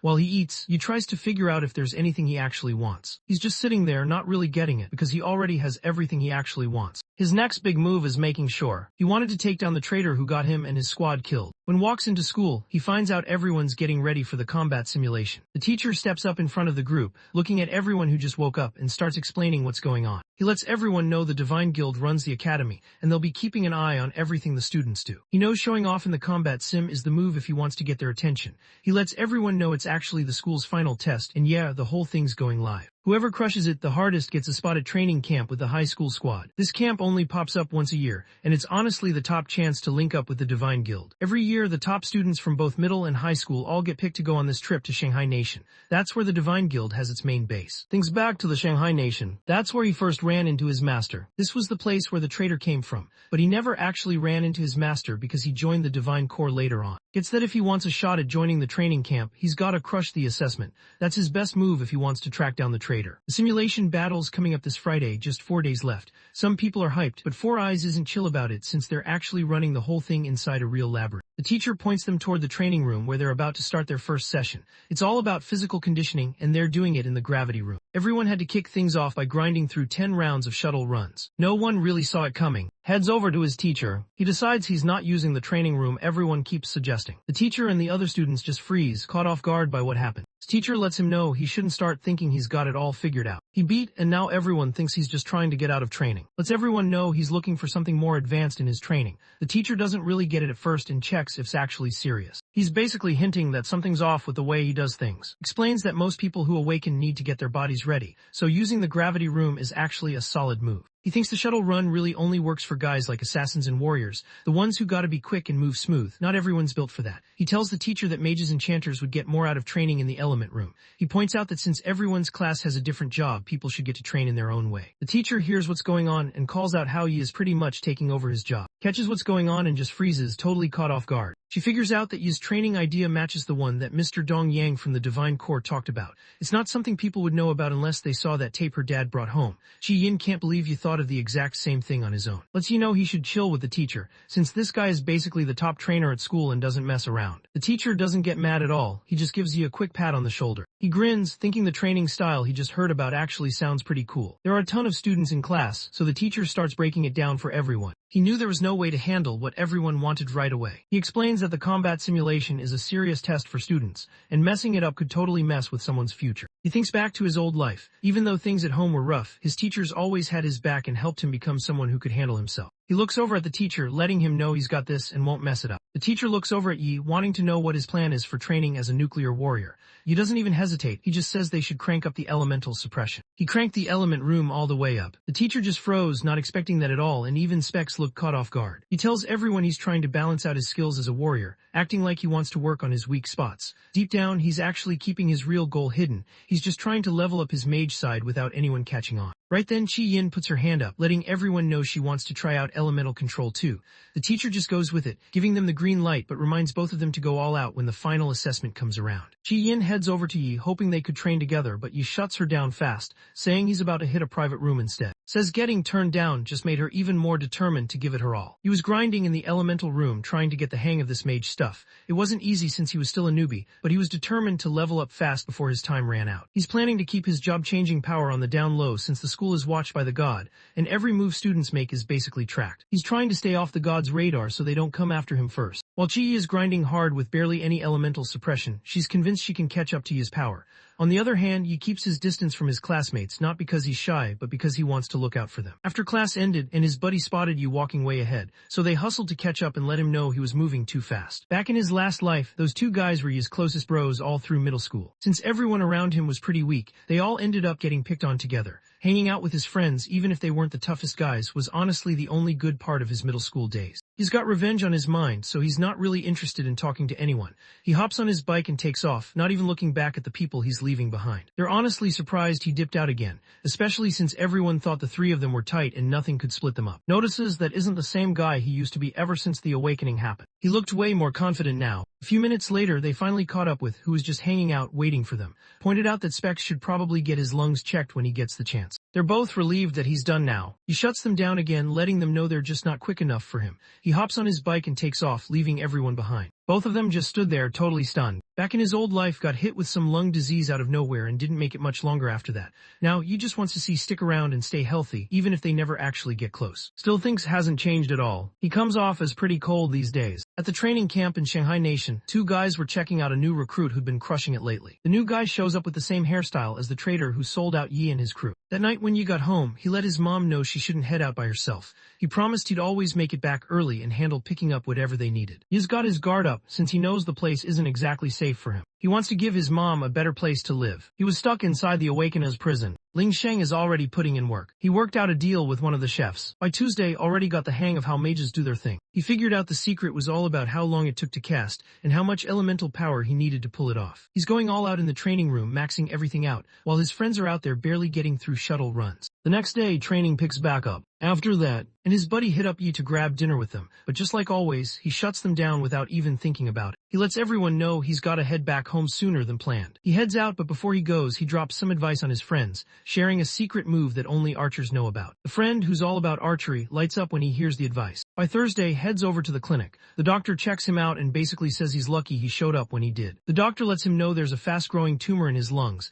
and it's not just any tumor, it's actually parasitic. The doctor lets know he should book surgery at a big hospital soon to get it taken out, nods, grateful, and promises he'll set up the appointment. As he heads out, he suddenly remembers he was the one who told him about his lungs in the first place. Now he's trying to figure out how he even knew something was up. This just makes everyone even more curious about him. Right then, he picks up on some dudes chatting about just leveled up to E-Class level 4, and everyone's pretty sure he's about to crush it in the assessment. Turns out his family owns their own secret maze, and's been grinding in there to get stronger for their family's squad. Right then, the group says something that makes Spec pay attention. Turns out Scott it out for you because of last weekend, and he's not letting it slide. The guys are saying is seriously mad, like he's ready to go after you for real. Even brought a weapon with him, looking like he wants to take things way too far. Catches what's going on and instantly knows his friend S in real trouble. Spec doesn't waste any time. He sees Yi needs help and instantly steps up, knowing it's the right move. He sprints down the school hallway, already guessing what random stuff might pull next. Starts thinking could have called in his crew to jump Yi. He suddenly snaps out of it and quits doubting himself, not even worrying about whether he'll be any help or not. He thinks about quitting, but then it hits him, Yi had his back. He sees Yi as his own brother. He's ready to risk it all just to make sure his friend gets out safe. Heads over to the school armory, moving fast and staying focused. He smashes the lock and gets inside. He's not sure if he should break the rules or not, but his move keeps replaying in his mind. He just can't let it go. He opens the door, totally ready to risk everything if it means his friend makes it out. He scans the rack, checking out all the weapons lined up. He grabs this huge axe. Out of nowhere, he catches Chi Yin's voice coming from behind, questioning what he's doing messing around in the armory. Tries to keep things to himself, not wanting to talk, but Kai Yin isn't letting it go. She can tell something's up because he looks like he's rushing, so she keeps pushing him for answers. Loses it at Chi Yin and tells him straight up that he's gotta get moving if he wants to save you. At the same time he dipped out. He realizes someone has been trailing him. He ducks into an alley and stops, waiting for whoever has been following him to finally show themselves. Walks out sword in hand, looking like he means business. He's clearly ready to face and finally deal with whatever has been going on between them. Looks over his shoulder, face looking pretty down bad, checking with if he really stands a chance at beating him. Doesn't back down, he's sure he's got what it takes to beat you. Without wasting any time, he charges straight at Yi, using his move called Accelerate, ready to go all in. Says he's been grinding non-stop ever since what happened, on top of getting faster. Used another skill and suddenly popped up right behind Yi. Right as he's about to score, something stops him. He reacts quick and dodges out of the way. As soon as he sees a chance, he grabs and slams him straight into the ground. Winced as the hit landed, instantly knowing was way stronger than him. He's just sitting there, stunned, trying to wrap his head around what just happened. Then Yi lets him know he's not the only one putting in work, others have been grinding too. Pulls out his dagger fast and slams it against his sword. He slams it into the ground right next to his head. That's when gets it, he's on another level, way stronger than him. Even though they're both the same age, realizes right away that the guy standing in front of him is on a whole other level, someone he's never going to beat no matter what. Couldn't believe it when he saw you level up too. She starts yelling at him, wanting to know what level he's on. He doesn't buy it at all and keeps wondering how the guy even pulled it off. Lets it slip that he's been putting in extra hours, training on his own when nobody's watching. He had to grind pretty hard just to reach level 4. He just can't wrap his head around how he is still outpacing him. He cracked a smile when started talking about all the training he's been grinding through. Without missing a beat, he just tossed out a question, wondering if he'd ever actually been through something as wild as dying before. Had a knife pressed right up to his throat. He looked at Yi and basically dared him to go ahead, whether it was to finish him off or just mess him up. Thought Yi never really respected him, and turns out he straight up owned up to it. He lets know he doesn't really have that much beef with him. Notices that actually kept up with him and didn't try to jump him or bring backup. That gets respect. He catches on that was just testing himself, pushing to see how tough he really is. Not holding back, basically dares Yi to finish him off now, warning that if he doesn't, he's the one who's done for next time. He clearly doesn't want Yi acting like he knows him inside out. Yi rethinks things for a second, then admits he actually takes back what he said before about not hating that much. And Chi Yin showed up, but instead of jumping in, they stayed out of sight, keeping an eye on everything from the sidelines. Nobody expected Yi to handle things on his own, but when they looked over, he was just chilling on top of like it was nothing. Wasn't even trying to fight back, just completely still as if he'd already given up. Lets know he's got an offer lined up for him. He tells there's a way he can level up, but there's a catch. He knows he's gotta help him out. Friday rolls around and it's assessment day. All the students are gathered up waiting when the teacher lets them know it's time to run the combat simulation. He lets them know that yeah, it's a simulation, but they're actually going into a real labyrinth. Most of the labyrinth's power got locked away, but it's still got some serious dangers lurking around. The teacher reminds everyone to stick to what they're good at, since there's a bunch of dangerous monsters inside. To keep things under control, some high schoolers are there to help guide the students and make sure nobody gets hurt. The seniors won't jump into a fight, but if things get risky, everyone knows they're supposed to step in. There's gonna be a squad of 4 or 5, with an older student calling the shots. They get to pick either E-Class or F-Class dungeons. E-Class is way tougher though, so the teacher basically tells them not to risk it unless they're actually strong enough. He points out that messing up this challenge means losing school credits, so yeah, it's actually a big deal. Once the teacher finished explaining what to do, he told everyone to go ahead and pick which dungeon level they wanted. Then he just looked around the room and told anyone interested in trying the E-class dungeon to put their hand up. 8 students threw their hands up for the E-class dungeons, with Chi Yin and in the mix. Can't believe some students are actually down to run those wild dungeons. Out of everyone in the class 180 students total, the teacher says only 8 people actually volunteered. He explains that everybody else is just going to get assigned to the F-class dungeons at random. Chi Yin looks around and sees that Yi didn't put his hand up. Out of nowhere, Yi steps up to the teacher. He steps up and says he wants to take on the school's D-class Spirit Jade dungeon. The whole room just freezes, nobody saw that coming. After he drops that announcement, everyone goes quiet, probably wondering if he's actually serious. His teacher just looked at him, totally stunned by what he'd asked. And Chi Yin, the class president, just stood there, totally not believing what they were seeing. All the other students looked surprised too, but those two were seriously locked in, trying to make sense of it. The teacher snapped back fast and just brushed Yi off, thinking he had to be messing around. Nobody just jumps into a D-class dungeon on their first shot, so the teacher straight up shut down his request. His eyes locked in, making it clear he wasn't joking around. Right then, the dean for the junior high walked up. He let everyone know that D-class dungeons are no joke. They're usually only for high schoolers who already leveled up to D-class or better. Didn't even flinch. He just pointed out that the combat sim rules literally let students pick whatever level they want. He kept going, explaining that the whole point of the school was to scout out top-tier talent for the Divine Guild, and they're only looking for people who got guts and real strength. Wanted to know if the dean was actually going to block him from showing what he could really do. Yeah, Dean's stuck, dude had no comeback, so he backed off a little. But then he threw out another issue, every dungeon needed a full squad. He didn't flinch and just said he could solo it. The dean got annoyed and straight up laid down the law, saying nobody is allowed to go in alone since the school's gotta keep everyone safe. Things were stuck, nobody making a move. Then out of nowhere, Chi Yin put her hand up, totally sure of herself, and said she was picking the D-class dungeon too. She looked locked in, ready to take on whatever was coming her way. Dean was definitely on edge. He couldn't believe Chi Yin's choice, and honestly, it had him stressing about what he'd even say to her dad if things went sideways. Chi Yin didn't back down. She made it clear she was aiming for the top score too, ready to see what she could really do. She shot Yi a confident wink and suggested they team up, but what happened next totally caught her off guard. He just shut it down right away, letting everyone know he was set on soloing the dungeon. Chi Yin barely had time to process getting turned down again before the teacher showed up. The teacher just walked over, put a hand on both their heads, and basically said Yi's no didn't count. Just like that, they were teamed up, no arguments, no escape. The dean let out a heavy sigh, not really happy about it, but said yes anyway. Under his breath, he complained about how the new students these days thought they were all that. The teacher brought up another issue. With just 2 guys on their squad trying to take on a tough dungeon, there was pretty much zero chance any of the older students would want to tag along and watch over them. It looked like there was no way they could pull it off, but then one of the seniors suddenly raised his hand. A confident guy walked up, grinning like he owned the place. He just put it out there, someone's gotta look out for the girls back home. The teacher finally relaxed and looked like a weight had been lifted off his shoulders. Seeing the volunteer there, he knew he could chill out and not stress anymore. Kai Yin stood with Yi, spotting the upperclassman who'd stepped up. She let you know his name was, and added that this guy nearly made it onto the ultimate school team, which was kind of a big deal. Walked up with a smirk and just stared, trying to figure out who this guy was and what squad he was even repping. Stood there looking at and just let him know straight up that he had no clue who he was. Saw that comment and couldn't help but laugh to himself. To him, was just showing off, acting like he was all that without having a clue where the line was. The teams were set and the teacher got everyone's attention. He let them know it was game time, the combat sim was about to kick off. A huge red portal lit up, grabbing everyone's focus. He let everyone know that pro-level drones would be following them around, streaming their dungeon runs live and catching everything they did. He hyped everyone up one last time, telling them to give it their all and see who could come out on top with the highest score. He stood at the front, eyes locked on the entrance, totally focused while everyone else got ready to go in. The Awaken Academy sat right where a huge demon cave used to be, after people finally took it back. As time went on, the main cave ended up spawning a bunch of smaller, hidden portals all over the school. Both the junior high and high school teams used it. The new dungeons, mostly ranked between F and D class, turned out to be great spots for students to train. Students like Specs were on their own wavelength. He and his friend jumped through their portals, and right then the combat simulation kicked off. Inside the portal, Chi Yin and their supervisor moved ahead, while a drone tailed them quietly. He knew the whole simulation was live, with every move he made getting streamed and saved. He kept his cool, holding back his best moves, especially since he had no idea what surprises could pop up next, and he definitely didn't want to give the gods watching him any free info. He picked this challenge for a reason. He needed something inside the Spirit Jade dungeon, no questions asked. The squad showed up in this shadowy forest right on the edge of a cliff. Down by their feet they saw the leftovers of some thorny vine still pulsing with a soft green light.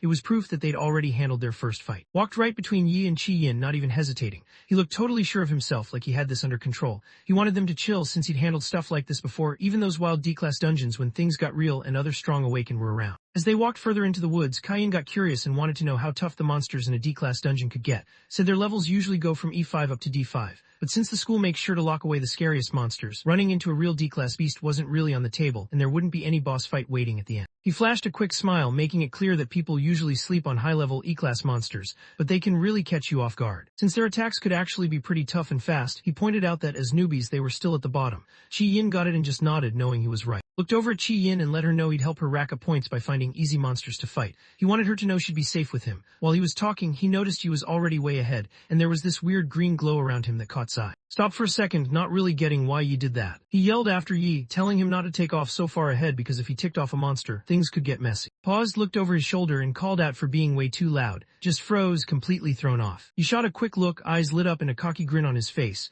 He made it pretty clear could chill on the sidelines, he had this handled on his own. And Chi Yin just watched as he kept moving forward, completely taking charge. They kicked off, switching the view to the trio, just as the official broadcast for this year's combat sim got started. Back at the academy, they set up these massive screens so everyone, students and teachers, could catch the combat simulation live. He watched as the teams kept grinding through the dungeons, each group making moves and showing how far they'd gotten. Now the story moves into a private room, and on the door there's a sign that says Ultimate School Team. Inside, the vice captain was chilling on a call, his green hair standing out in the room. He told Captain to check out the broadcast, saying it was actually pretty interesting this year.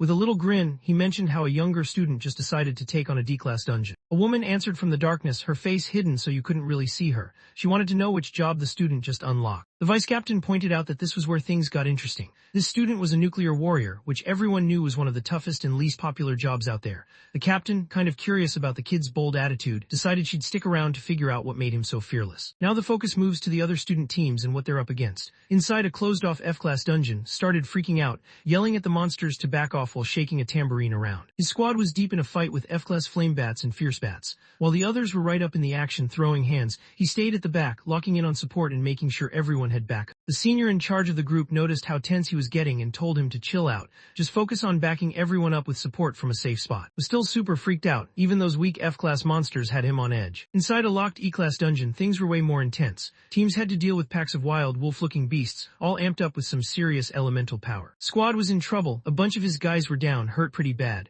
One of the healers rushed over to help, checking on someone who looked like he'd just been through it. Saw his team struggling, so he decided if they couldn't handle the beasts, he'd just step up and face them on his own. Pumped up by his rivalry, he rushed straight at the Wild Fang, determined to beat you no matter what. Right as he landed his hit, a red status window popped up, showing off a skill that cranked up his strength, boosted his crits, and gave him some serious, driving him to go all out. Back in the sealed D-class dungeon, you just let loose with a huge move. This green energy slash sliced right through the air. He stood there totally chill with a bunch of dead beasts all around him. His system kept popping up, letting him know he just took out another E-class monster and got 30 XP each time. And Chi Yin stood back, not really believing what they just saw. Their supervisor could barely get his words out, trying to figure out how he actually pulled it off. He didn't even get a chance to respond before things got wild. Two giant spider monsters, covered in eyes, started creeping up on them. He didn't even flinch, he just told Chi Yin that the monsters were sealed up and only running at half power, so taking them down wasn't really a big deal. Chi Yin couldn't take his eyes off the guy swinging that huge blade he'd pulled out of his dad's safe. Honestly, he was impressed, thinking about how this dude had already gone up against a bunch of people at once, even when he wasn't going all out. She knew she still had a lot of catching up to do if she wanted to get anywhere close to his skills. He got ready for what was coming next, and let her know there was no reason to stack herself up against other people. He stayed cool and told her to just focus on leveling up herself. Chi Yin couldn't help but grin when she heard you just say it straight up. She grabbed her tight, looking pumped and ready to go all in. Stood off to the side, arms crossed, clearly annoyed as he watched this younger guy grab everyone's attention. He couldn't stand how this dude was just taking over the moment. He moved up trying to show he was in charge again. He wanted to remember this was still a D-class dungeon, nothing super easy, and not to start acting cocky. Ruffled his hair like he was still a rookie and gave him a nod for doing alright, especially since it was his first time here. But he didn't let get too confident, reminding him there were 3 caverns ahead and things were about to get way tougher. Started laying out the plan, telling Chi Yin to handle whatever came from the right. Before he could finish, jumped in quick to claim the left side for himself. Just stood there, totally thrown off and pretty much invisible to everyone around him. The team found themselves in a huge underground cave, surrounded by the bodies of monsters they'd just taken down. Up ahead, the path split into 2 separate tunnels, but what really caught their eye was this giant glowing red seal at the end of the cavern, pulsing like it was alive. Just brushed him off and started talking to Chi Yin, which made Get more and more annoyed. Wanted to see if could take care of the weaker monsters on the right side by herself. Meanwhile, just stood off to the side, watching everything go down and thinking this younger guy was really out of line. Told that the whole point of the simulation was to see what each person could actually do,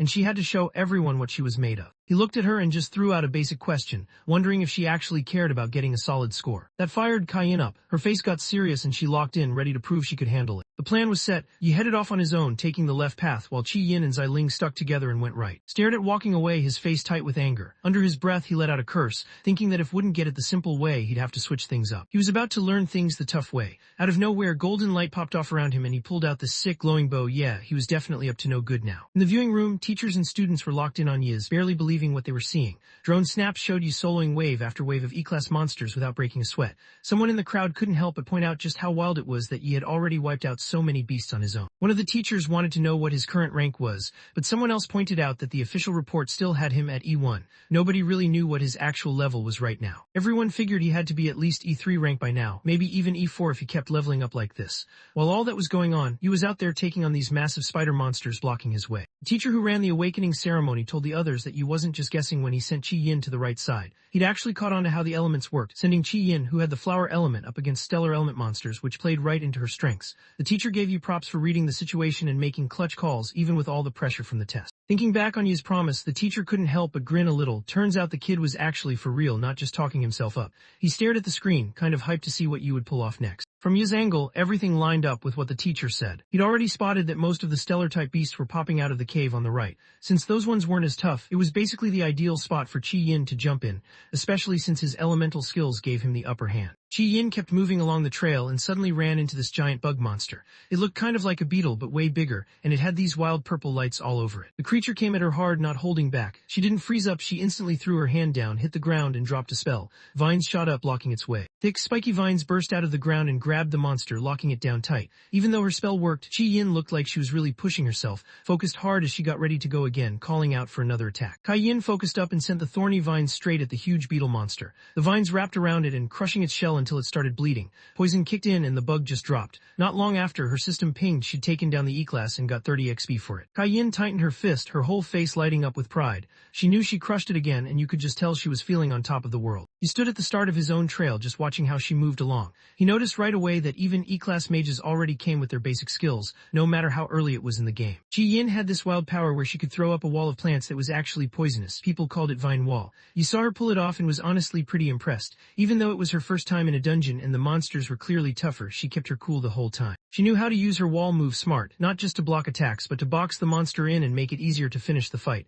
Watching her, he could tell she was just built for this kind of thing. Once he saw she was good on her end, he focused on the huge bright red seal at the back of his cave. Flames in 5 different colors danced around it, and he guessed that's where the dungeon kept its D-class monsters locked up. Since Qi Yin was taking care of the beasts in her way, he could put all his attention on chasing down the bigger threat ahead. He walked up to the seal, already thinking through his game plan. He felt sure he could pull off a solid score without showing everyone what he was really capable of. Everyone could see what he was doing thanks to the drone streaming everything. Still, he had to really think through his next move, especially since that seal blocking his way looked seriously tough. From the entrance to Qi Yin's path stood there, totally heated. He watched these younger guys doing whatever they wanted, straight up acting like he wasn't even in charge. He figured if those guys thought they had it all figured out, he'd show them what a real challenge looked like. That's when his eyes landed on the magical seal sitting right in the middle of the main cavern. He suddenly popped up right behind Qi Yin, already pulling back his golden bow. He didn't go for the monster, he pointed straight at the ground in front of her instead. That sly grin on his face said he was up to something, and he was clearly about to pull off some wild move. He let loose a blazing arrow that shot straight down.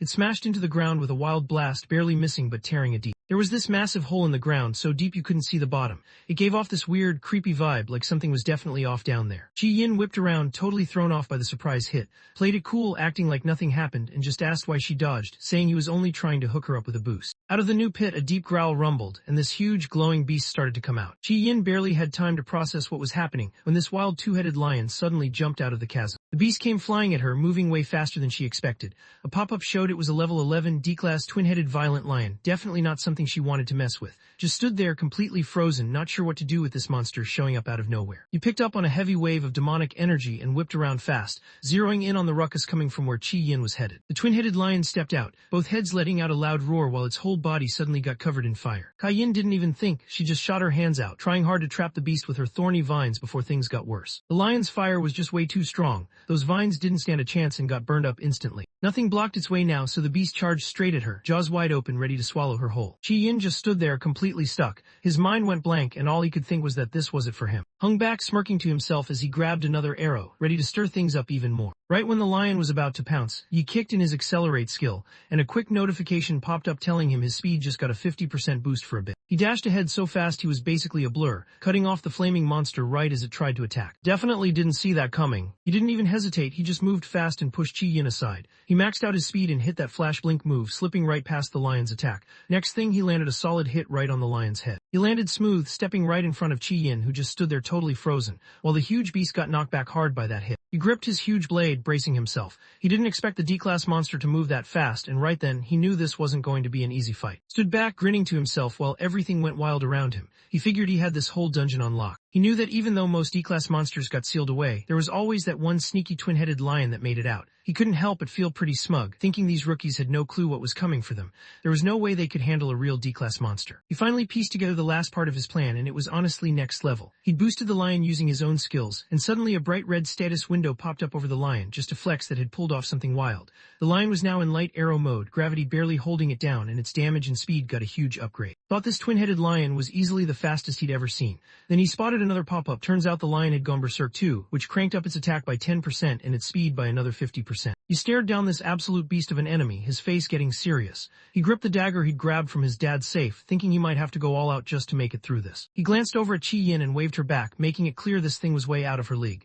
Chi Yin just stood there, tight-lipped and annoyed, blaming herself for hesitating earlier and wishing she'd moved faster. The huge lion, covered in flames and rocking two heads, jumped straight up and went right for Yi and Chi Yin. He was getting ready to handle things by himself when Chi Yin suddenly stepped up, her eyes set and serious. She pushed her hand out and called out her move, Vine Wall. 1 second the lion was in the air, and out of nowhere these thick spiky vines just ripped up from the ground and grabbed it. The vines wrapped around the lion so fast, locking it down tight. Didn't slow down, she pushed even more energy into her spell, going all in for another layer. She went all out, throwing up a thick 3-layer vine wall that locked the fiery beast in place. The thing couldn't move and its attack just stopped, at least for a bit. Stared, not expecting her to just go off like that. Kai Yin looked over at him, wanting to jump in and help out. She let him know she wouldn't slow him down and was serious about teaming up, even though the monster was just E-class. She was ready to take it on with him straight up. Stood off to the side, completely thrown off as he watched her. He couldn't wrap his head around what she was doing since she had just been seconds away from getting eaten. He couldn't help but smile when he noticed how fast she got used to everything. He honestly thought she'd freeze up from being scared, but she handled it way better than he expected. Chi Yin stood up straight, looking more confident than before. She wasn't about to let all her hard work go to waste now.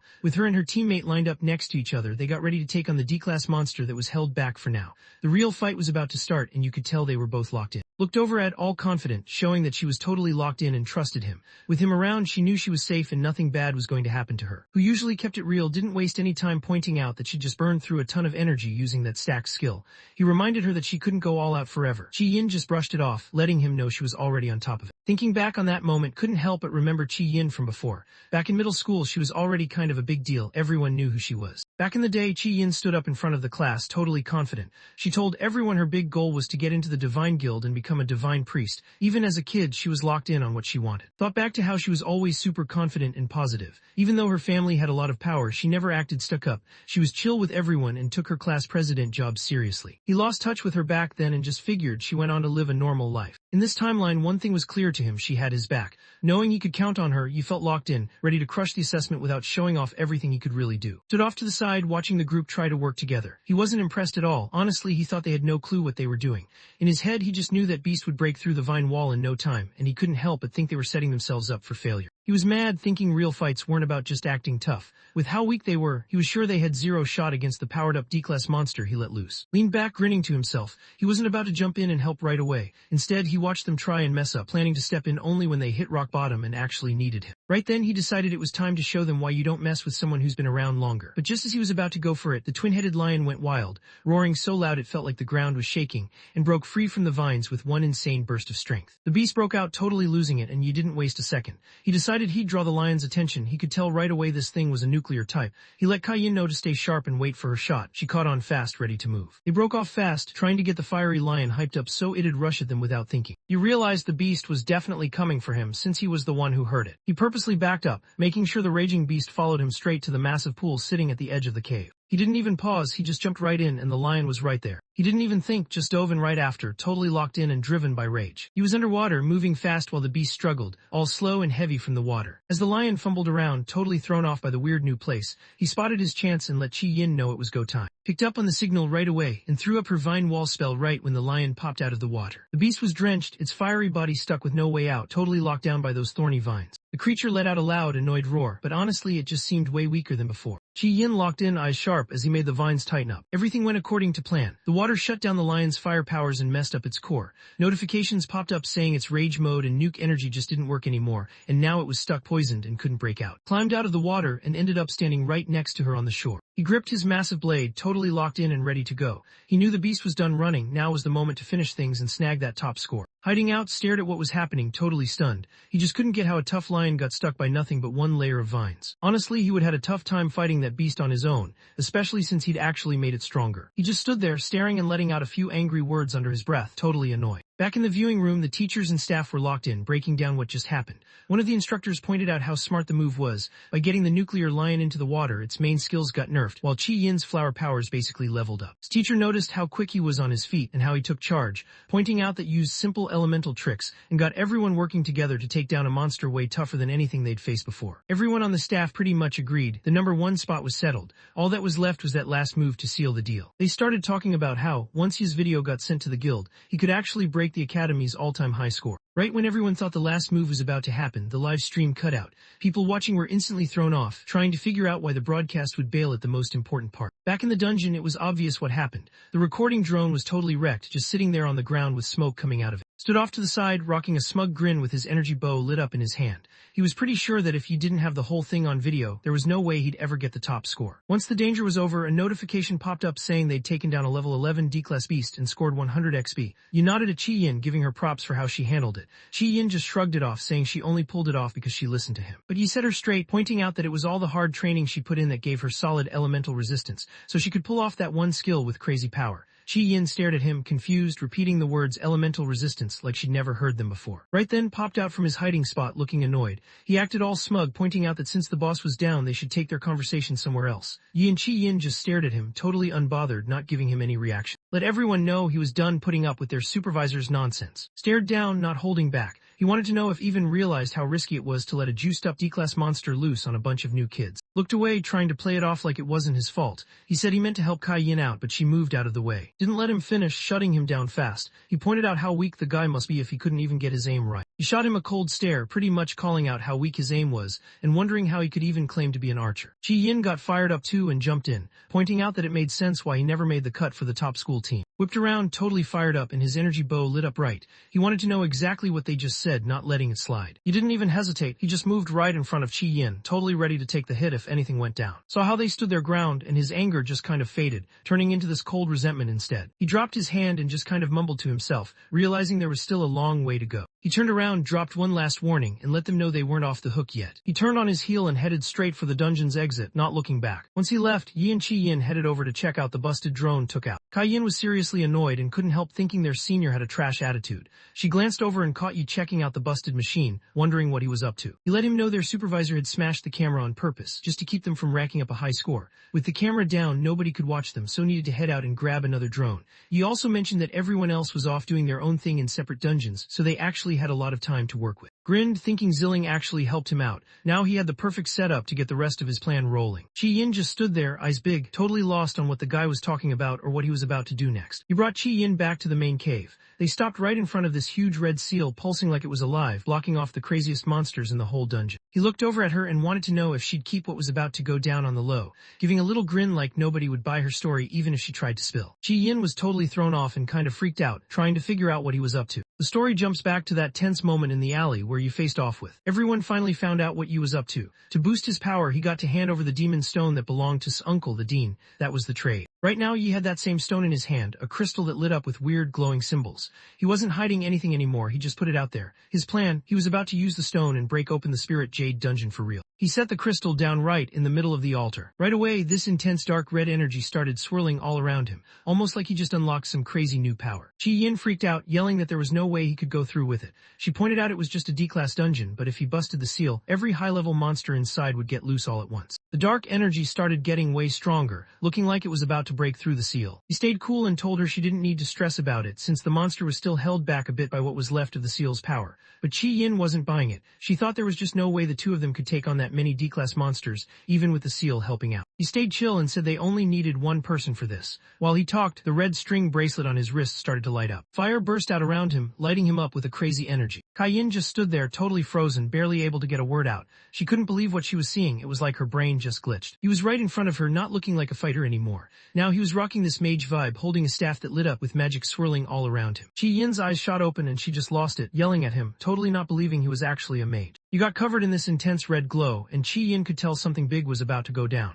He glanced over, basically making sure Chi Yin stayed close to the exit just in case things got wild. Right away, the magic chains holding the beast snap with a loud bang, and 3 wild creatures break free. Out of nowhere, these lions covered in flames burst out and sprint straight at them. Kai Yin panicked and stretched out his hand, trying to keep you safe. He really wanted to make sure nothing happened to him. He doesn't freak out when the beasts come at him. He just grips his staff, locks in, and pulls out some cloud power while the lions start making noise. He gets a pop-up saying he's now an E-class cloud element mage. Locked in and ready, he goes ahead and casts his spell with total focus. A blast of freezing energy whipped around the charging monsters, swirling fast and making everything near them feel way colder. Chi Yin just stares, not really believing what he's seeing. It suddenly hits him that Yi's got a red profession, which is actually a top-tier rank. She remembers how tough it was just handling one lion, but Yi somehow locked down all 3 at the same time, freezing them solid in a huge chunk of ice. Both of them stare at the lions, totally stunned at what just happened. He lets everyone know that since they'd been trapped for ages, it made sense they'd all show up at the same time. He looks super focused and says he's gonna need more space for whatever he's about to pull next. Chi Yin gets what she needs to do. She tightens her fists, nods at Yi's plan, and moves back to where it's safe. Fire burst out from the broken seal, spreading everywhere. Out of nowhere, these panther-looking beasts show up, their heavy paws slamming against the ground as they rush in, eyes glowing bright red. Out of nowhere, this massive D-class fierce flame leopard showed up, looking way more dangerous than anything Yi had seen so far.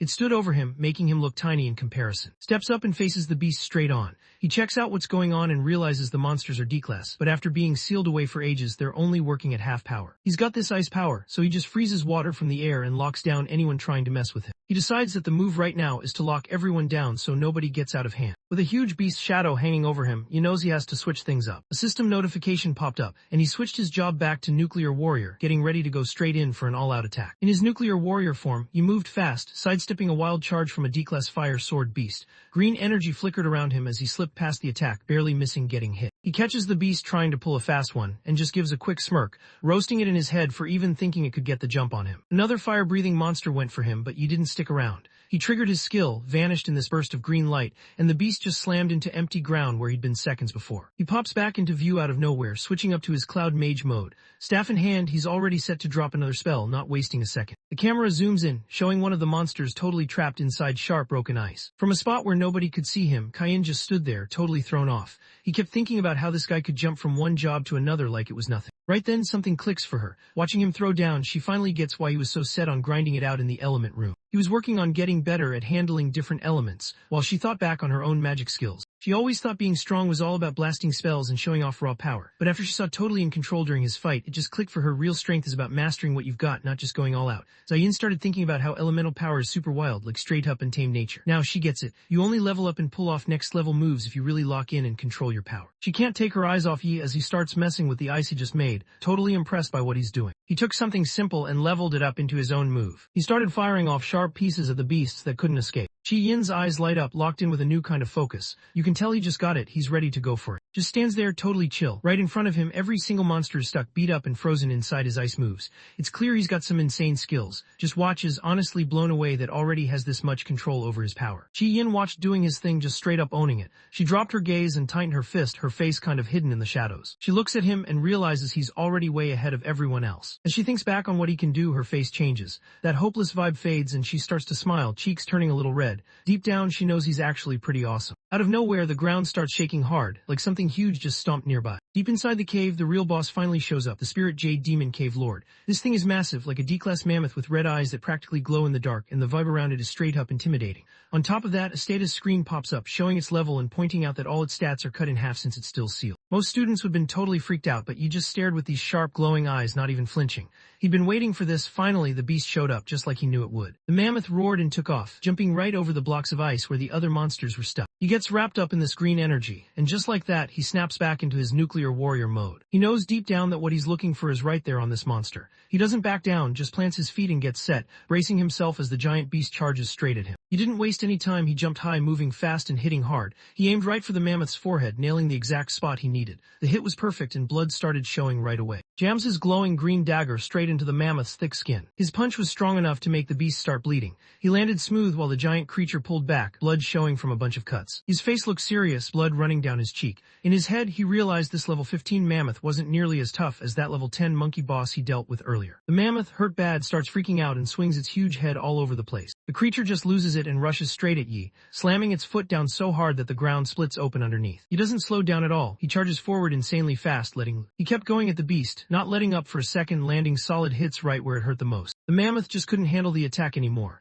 Its huge legs started to give out and the whole thing began to tip over, crashing down hard. Right when things start looking good, something in Yi just clicks. His eye lights up bright gold, and out of nowhere this wild, fiery energy starts swirling around him. He grips his dagger tight, getting ready to go all in with one last serious move. He locked in and triggered his 1 against 100 title, dropping his strongest move, Sanctuary. Golden energy shot out from him in a huge wave, spreading across the whole cavern and wiping out the mammoth along with every other monster standing in his way. The giant mammoth just stands there, roaring out in pure fear while this insane force crashes down on him. The attack comes in hard, smashing right into the final boss. It doesn't stop there. His ice traps can't hold up, and every beast caught inside gets wiped out in an instant. System notifications started popping up everywhere, showing he just took down a bunch of D-class monsters, twin-headed lions, flame leopards, and fire sword beasts. Each one he beat dropped him hundreds of experience points, so his stats were climbing fast. The last alerts pop up, letting him know he just took down the level 15 D-class fierce mammoth. That win drops a huge 1000 XP his way, and he can't help but feel like he's seriously leveling up now. He grabs some rare loot, fiery beast bones, and this top-tier jade tooth that's used for making E-class nuclear weapons. After clearing out the whole dungeon, he stands there with a crescent-shaped gold energy glowing in his hand. When he checks his status screen, all his experience bars, flower, cloud, nuclear, and stellar, have gone up big time. He just brushes off the golden energy like it's nothing, barely even trying, and starts walking away like he's already done what he came to do. He turns to leave, but something on the ground catches his eye. Right where the mammoth disappeared, there's this strange object just sitting there. There was this pink yin-yang shaped stone. When picked it up, a system message popped up saying it was called the responsive jade stone. It turned out to be a special set, 2 jade stones with some kind of unique power. As stared at the stone, he couldn't help but think he finally got what he was after. This was what he'd really been aiming for when he broke open that dungeon. After winning, Yi gets loaded up with rewards. His system keeps popping up with notifications showing he just leveled up big time. Now his nuclear warrior class is sitting at D-class level 13 and his cloud element mage class just hit D-class level 11. As he checks out his new stats, holding the jade stone that reacts in his hand, he's pretty happy to see even his mage side got stronger. Now his 1 against 100 title just leveled up to one-man army. When he's fighting solo, all his stats get a 20% bump, and he gets 10% on top of that. Kai Yin moved quietly through the cave, passing by all the monsters that had already been taken down. She was still trying to wrap her head around the insane power she'd just seen. He walks up to her and gets her attention by saying her name. He looks at her dead serious, making sure she remembers she promised to keep quiet about what she saw. Chi Yin wasn't expecting it, but when she saw that notification pop up, she just kind of froze. Turns out she leveled up again. Now she's E-class level 7 as a flower element mage. Back at the academy, things went off the rails fast. The energy blast from the broken seal had everyone freaking out. Teachers, even his homeroom teacher, were sprinting through the halls, clearly not ready for whatever just hit. Nobody there had ever sensed an energy spike this wild before. It was next level. They're sprinting straight for the dungeon entrance, all hyped up, and suddenly shows up, just chilling like nothing else going on.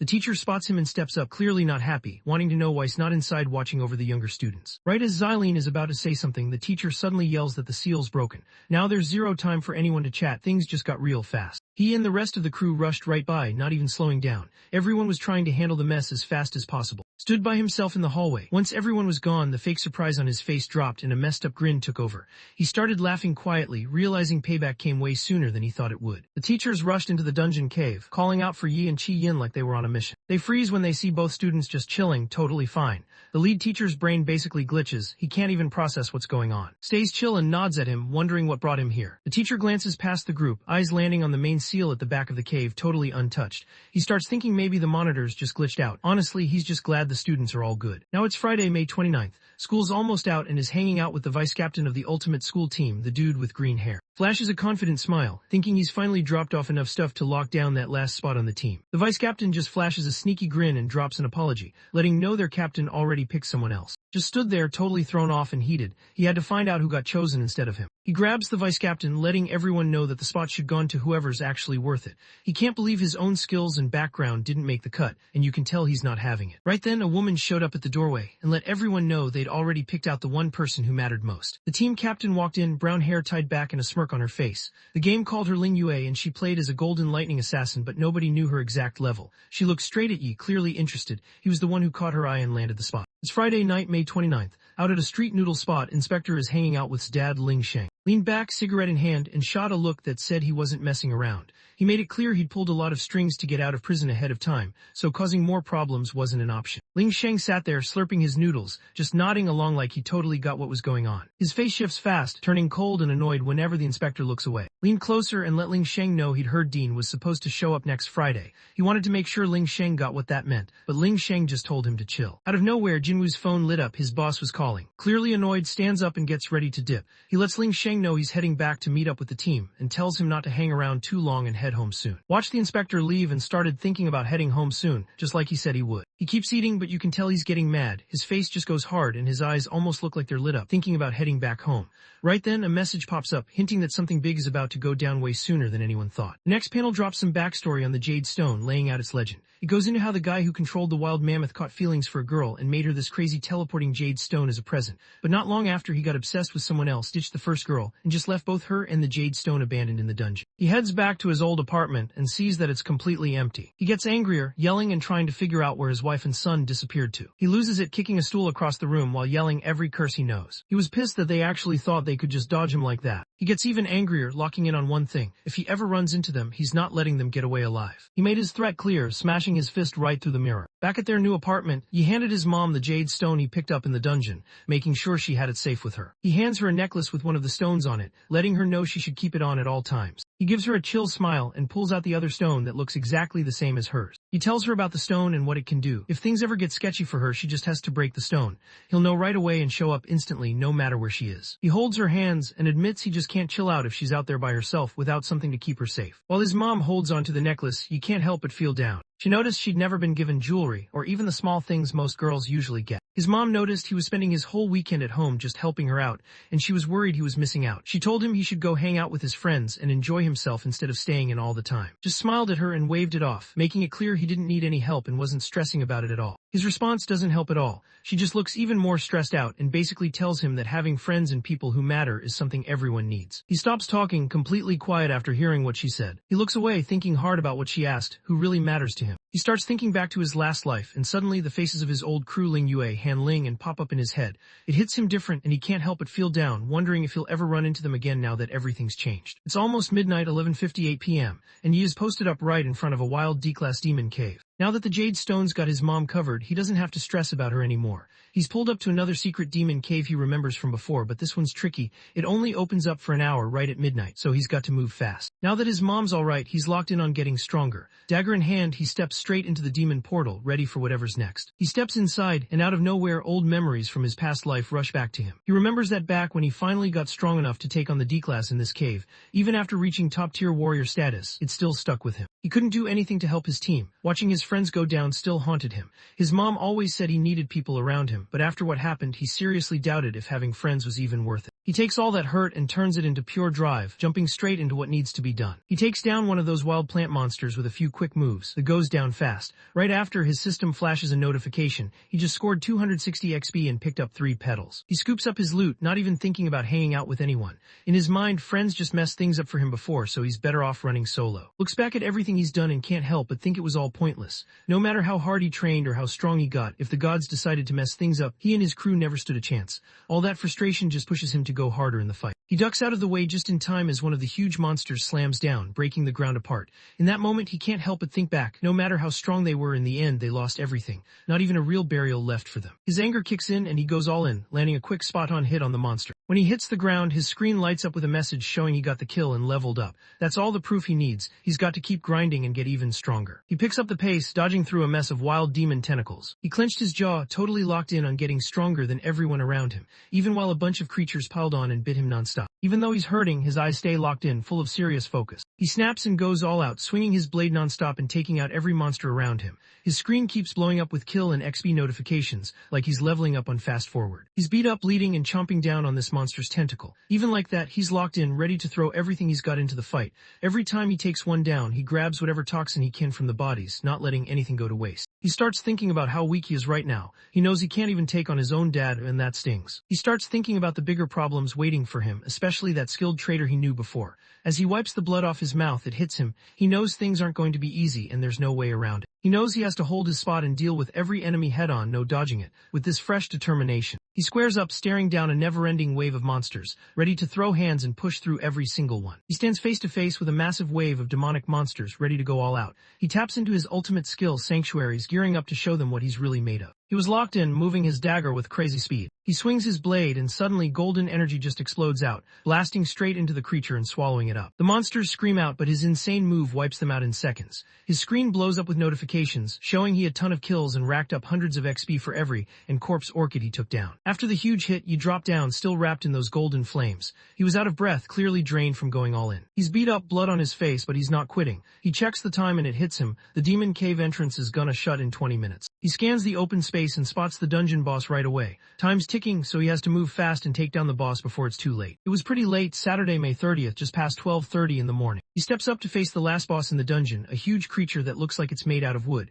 There's this intense green energy swirling all around it. He grips his weapon, locked in and ready, basically letting the monster know it's about to be his problem now. He expected the boss to snap or at least look annoyed, but instead the guy just stayed chill. Instead it takes off super fast, vanishing so quick all he catches is a streak of green. This level 20 D-class lord pops back up out of nowhere and just goes all in with a wild attack. You didn't see it coming at all, so he has to react fast and dodge on instinct. He snaps back fast, grabbing his weapon and going for a strong counter hit. He cut straight through and took off one of the monster's arms, clean and easy. His win doesn't last long. The boss just chills for a second, then starts pulling in some green energy with what's left of its hand. Right in front of him, it triggers some kind of self-healing move, and Bai just stands there, stunned as the chopped-off arm grows back in no time. He's locked in, barely able to process how wild that regeneration is. He barely has time to react before Warren just smashes its fist into the ground. Suddenly, a bunch of sharp, vine-looking things shot up out of the ground. He doesn't flinch, even with the boss healing itself and wild tendrils shooting out everywhere. He just faces the creature, looking calm like he's totally locked in. He thought he had it in the bag, but then those monsters he just beat started crawling out of the ground like nothing happened, totally alive again.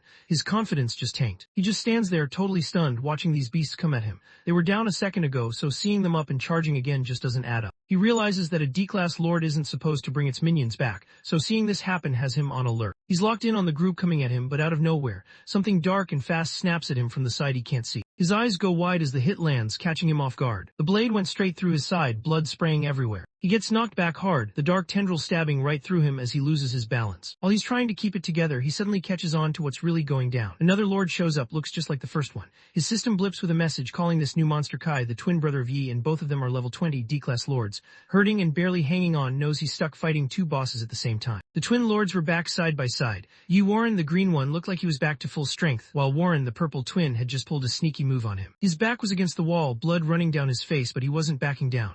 His eyes lit up, locked in and determined, ready to take on whatever came next. Time was almost up for Yi, stuck deep in the hidden dungeon. As the clock hit 12:59 a.m. on Saturday, the demonic portal started glitching out, getting unstable. Just after 1 a.m., the entrance to the demon cave slammed shut. Now he was locked in, stuck inside with zero way to get out. That Saturday, May 30th, around 6 p.m., rain started coming down hard outside. Inside the new apartment, his mom keeps walking back and forth, checking the window every few minutes. She's clearly stressed since her son hasn't come home all day, and he's not answering any of her texts or calls. She worries he's wandered off somewhere sketchy again, so she knows she has to go track him down. She steps out of her place and walks straight into the pouring rain. Some dude has been hanging out in the shadows just waiting. He finally steps out, it's Ling Sheng, and he's not looking friendly at all. He's tossing empty bottles onto the soaked ground, standing there in the rain, totally pissed. He can't believe she and her son went and got a new place without telling him, and he's just standing there mumbling to himself, eyes full of rage. Lightning flashes across the sky while he looks up at the building, clearly not a fan. He checked out the spot and thought it looked pretty good, but his face, dude looked like he was about to snap, eyes lit up with straight up hate. His mom heads out past the building's security gate, but right as she steps outside, she just stops. Out of nowhere, she gets this uneasy feeling and grabs the jade stone hanging from her neck. Her eyes go wide when it hits her that things just got real, and she's seriously not safe. Inside the closed-off demon cave, he is running on fumes but refuses to give up.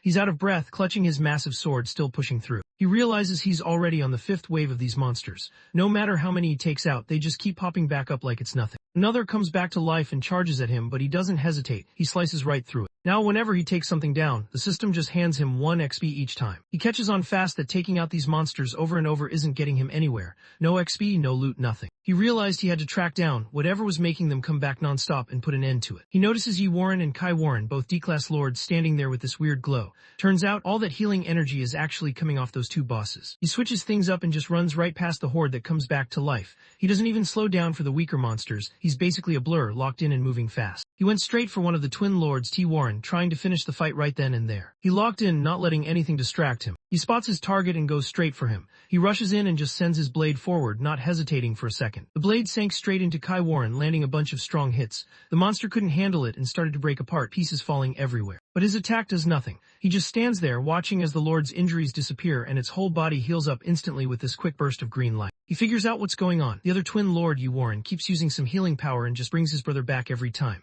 You remember seeing the same thing before. No matter what he did, even chopping off its head, the other twin just bounced right back like nothing happened. He notices this ability is just on another level, way past what even the top S-class healers can pull off. Now he can't help but wonder where all that power even comes from. He started to wonder if he was getting his strength from somewhere secret. He barely has time to process what's going on before one of the lords just disappears right in front of him. He vanishes and pops up right next to him, ready to land a hit. He, pulling from everything he's learned in fights before, steps up and just shuts down the punch with his parry move, doesn't even take a scratch. He doesn't waste any time. He snaps back with a quick strong swing, cutting up from below. Right after he nails the counter, Yi spots something off. The boss is starting to pick up on his fighting style, actually copying his moves. He just finished his counterattack, and now he's standing face to face with one of the twin lords. He didn't expect it, but the monster actually started talking. It pointed out that Yi was seriously strong. Out of nowhere, the other twin shows up, and both bosses lock in, clearly getting set for whatever's coming next. His face shifts as he suddenly spots something important. His eyes lock onto a spot past the boss, and in his mind he knows he's finally tracked down what he's been searching for. He flashes a confident smirk while his weapon lights up. He figures out that in this kind of flower demon cave, those huge trees are basically powering everything.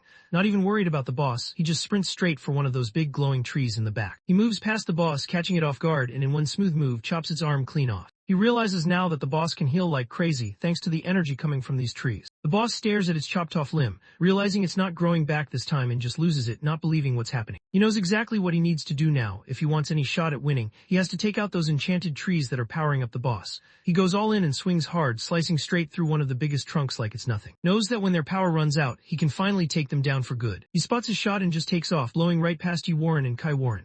He's not messing around, he's locked in on those enchanted trees, since that's where they're getting all their power. Right as they're about to catch up to him, a pop-up flashes. He just switched over to his Cloud Element Mage class. He lifts his staff and drops a crazy strong ice spell, sending out this huge wave of freezing energy. A blast of freezing energy just locked both D-class lords in place, turning them into ice statues on the spot. With the bosses down, he drops to the ground and swaps right back into his nuclear warrior mode. He realizes he called it right. Now that the bosses and their main source of power are gone, the rest of their crew can't heal up or come back anymore. Just like everyone thought, the incorpse orchids that came back to life started breaking down for good. With the twin lords out of power, Yi just goes for it. He pushes his blade straight through the ice and cracks his frozen body into pieces. He gets a system alert saying he just took down the level 20 D-class lord. That win gives him 2,500 XP and a top-tier item called White Spirit Grass. With that, he can heal up fast and get back most of his stamina in no time. Now that one of the twin lords was down, the other one, Kai Warren, broke free from the ice like it was nothing. He, even though he's pretty banged up, doesn't back down. There's this green energy swirling around him, and he's steady, holding his dagger up and locking eyes with the final boss.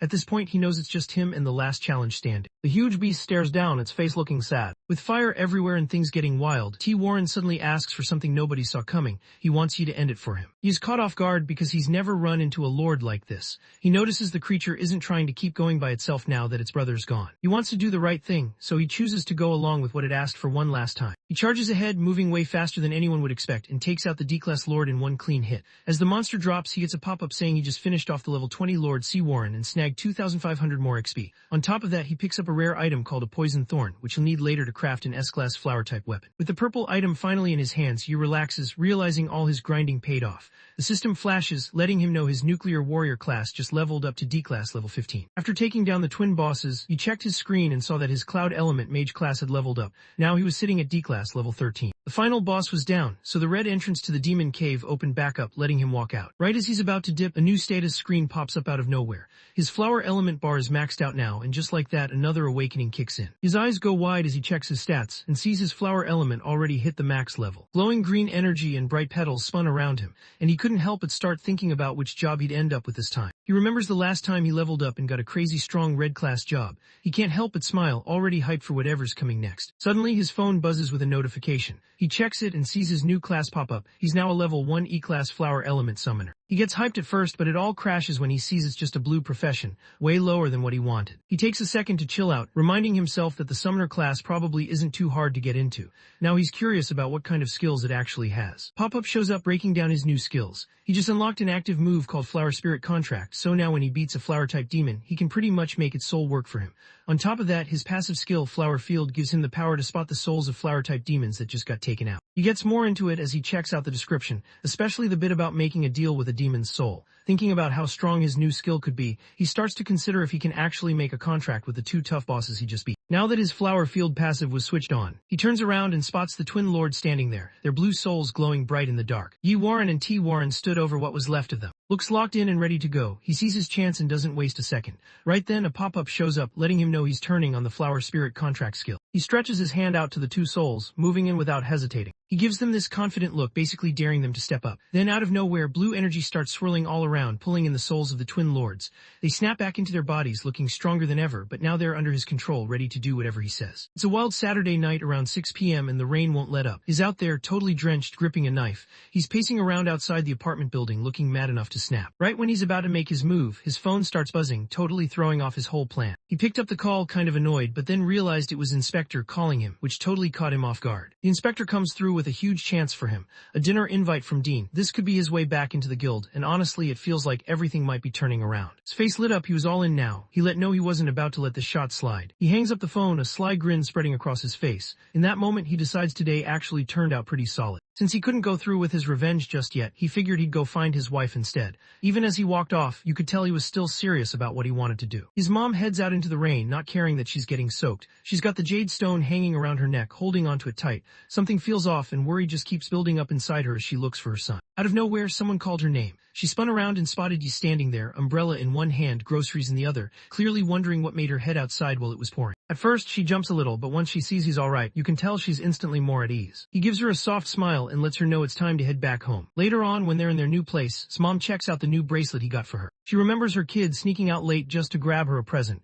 For a second, her face drops like she gets it, but it still stings. She sits there quiet but totally tuned in, knowing exactly how much he's risking for her, even if she can't say it out loud. Back in his room, Yi stretched out on his bed, staring at the ceiling and running through everything that had happened. He thinks about how he's got 3 jobs now. He's a green tier nuclear warrior, a blue tier flower element summoner, and a red tier cloud element mage with some serious power. The status screen pops up showing his top 2 classes, mage and warrior, right there at the top. Both of them just leveled up to D class, but his summoner class is still stuck at E class. Even with that upgrade, he knows he's still not there yet. His mind drifts to his dad. He does the math, his dad has been locked up for 10 days now, so there's just 5 more days until he's out. He knows his dad can get pretty aggressive, so he's not convinced the guy will stay locked up for long. He figures there's a real chance his dad gets out early, so he's got to be ready for whatever happens. Sunday morning rolls around and Yi wakes up locked in, more determined than ever. With this red energy flaring around him, he realizes there's no point in running anymore. He knows he's got to step up, face his dad straight up, and sort things out for real if he wants to keep leveling up on his own path. He feels the pressure and grinds all day, really testing how far he can go. His phone started going off with notifications, each one showing he'd just cleared out 4 secret demon caves. First 3 E-class went, then right after it was 1D's turn. By Sunday afternoon, he's already facing another demon cave, this one way sketchier than the last, and nobody even knows how bad it could get. He knows he can't slow down if he wants to hit C-class fast, so he just heads in, zero hesitation. By Sunday night, he comes out on top, still glowing with that red energy. His phone pings, confirming the D-class cave is done. He's leveled up again, and now he's thinking next time he sees his dad, he'll be the one with the upper hand. He gets up and suddenly notices something's different. He glances around, confused, trying to figure out what just changed. Suddenly, his phone lights up with a notification saying he just unlocked a new title. After taking out 10 demon caves that were just as tough or even tougher than he was,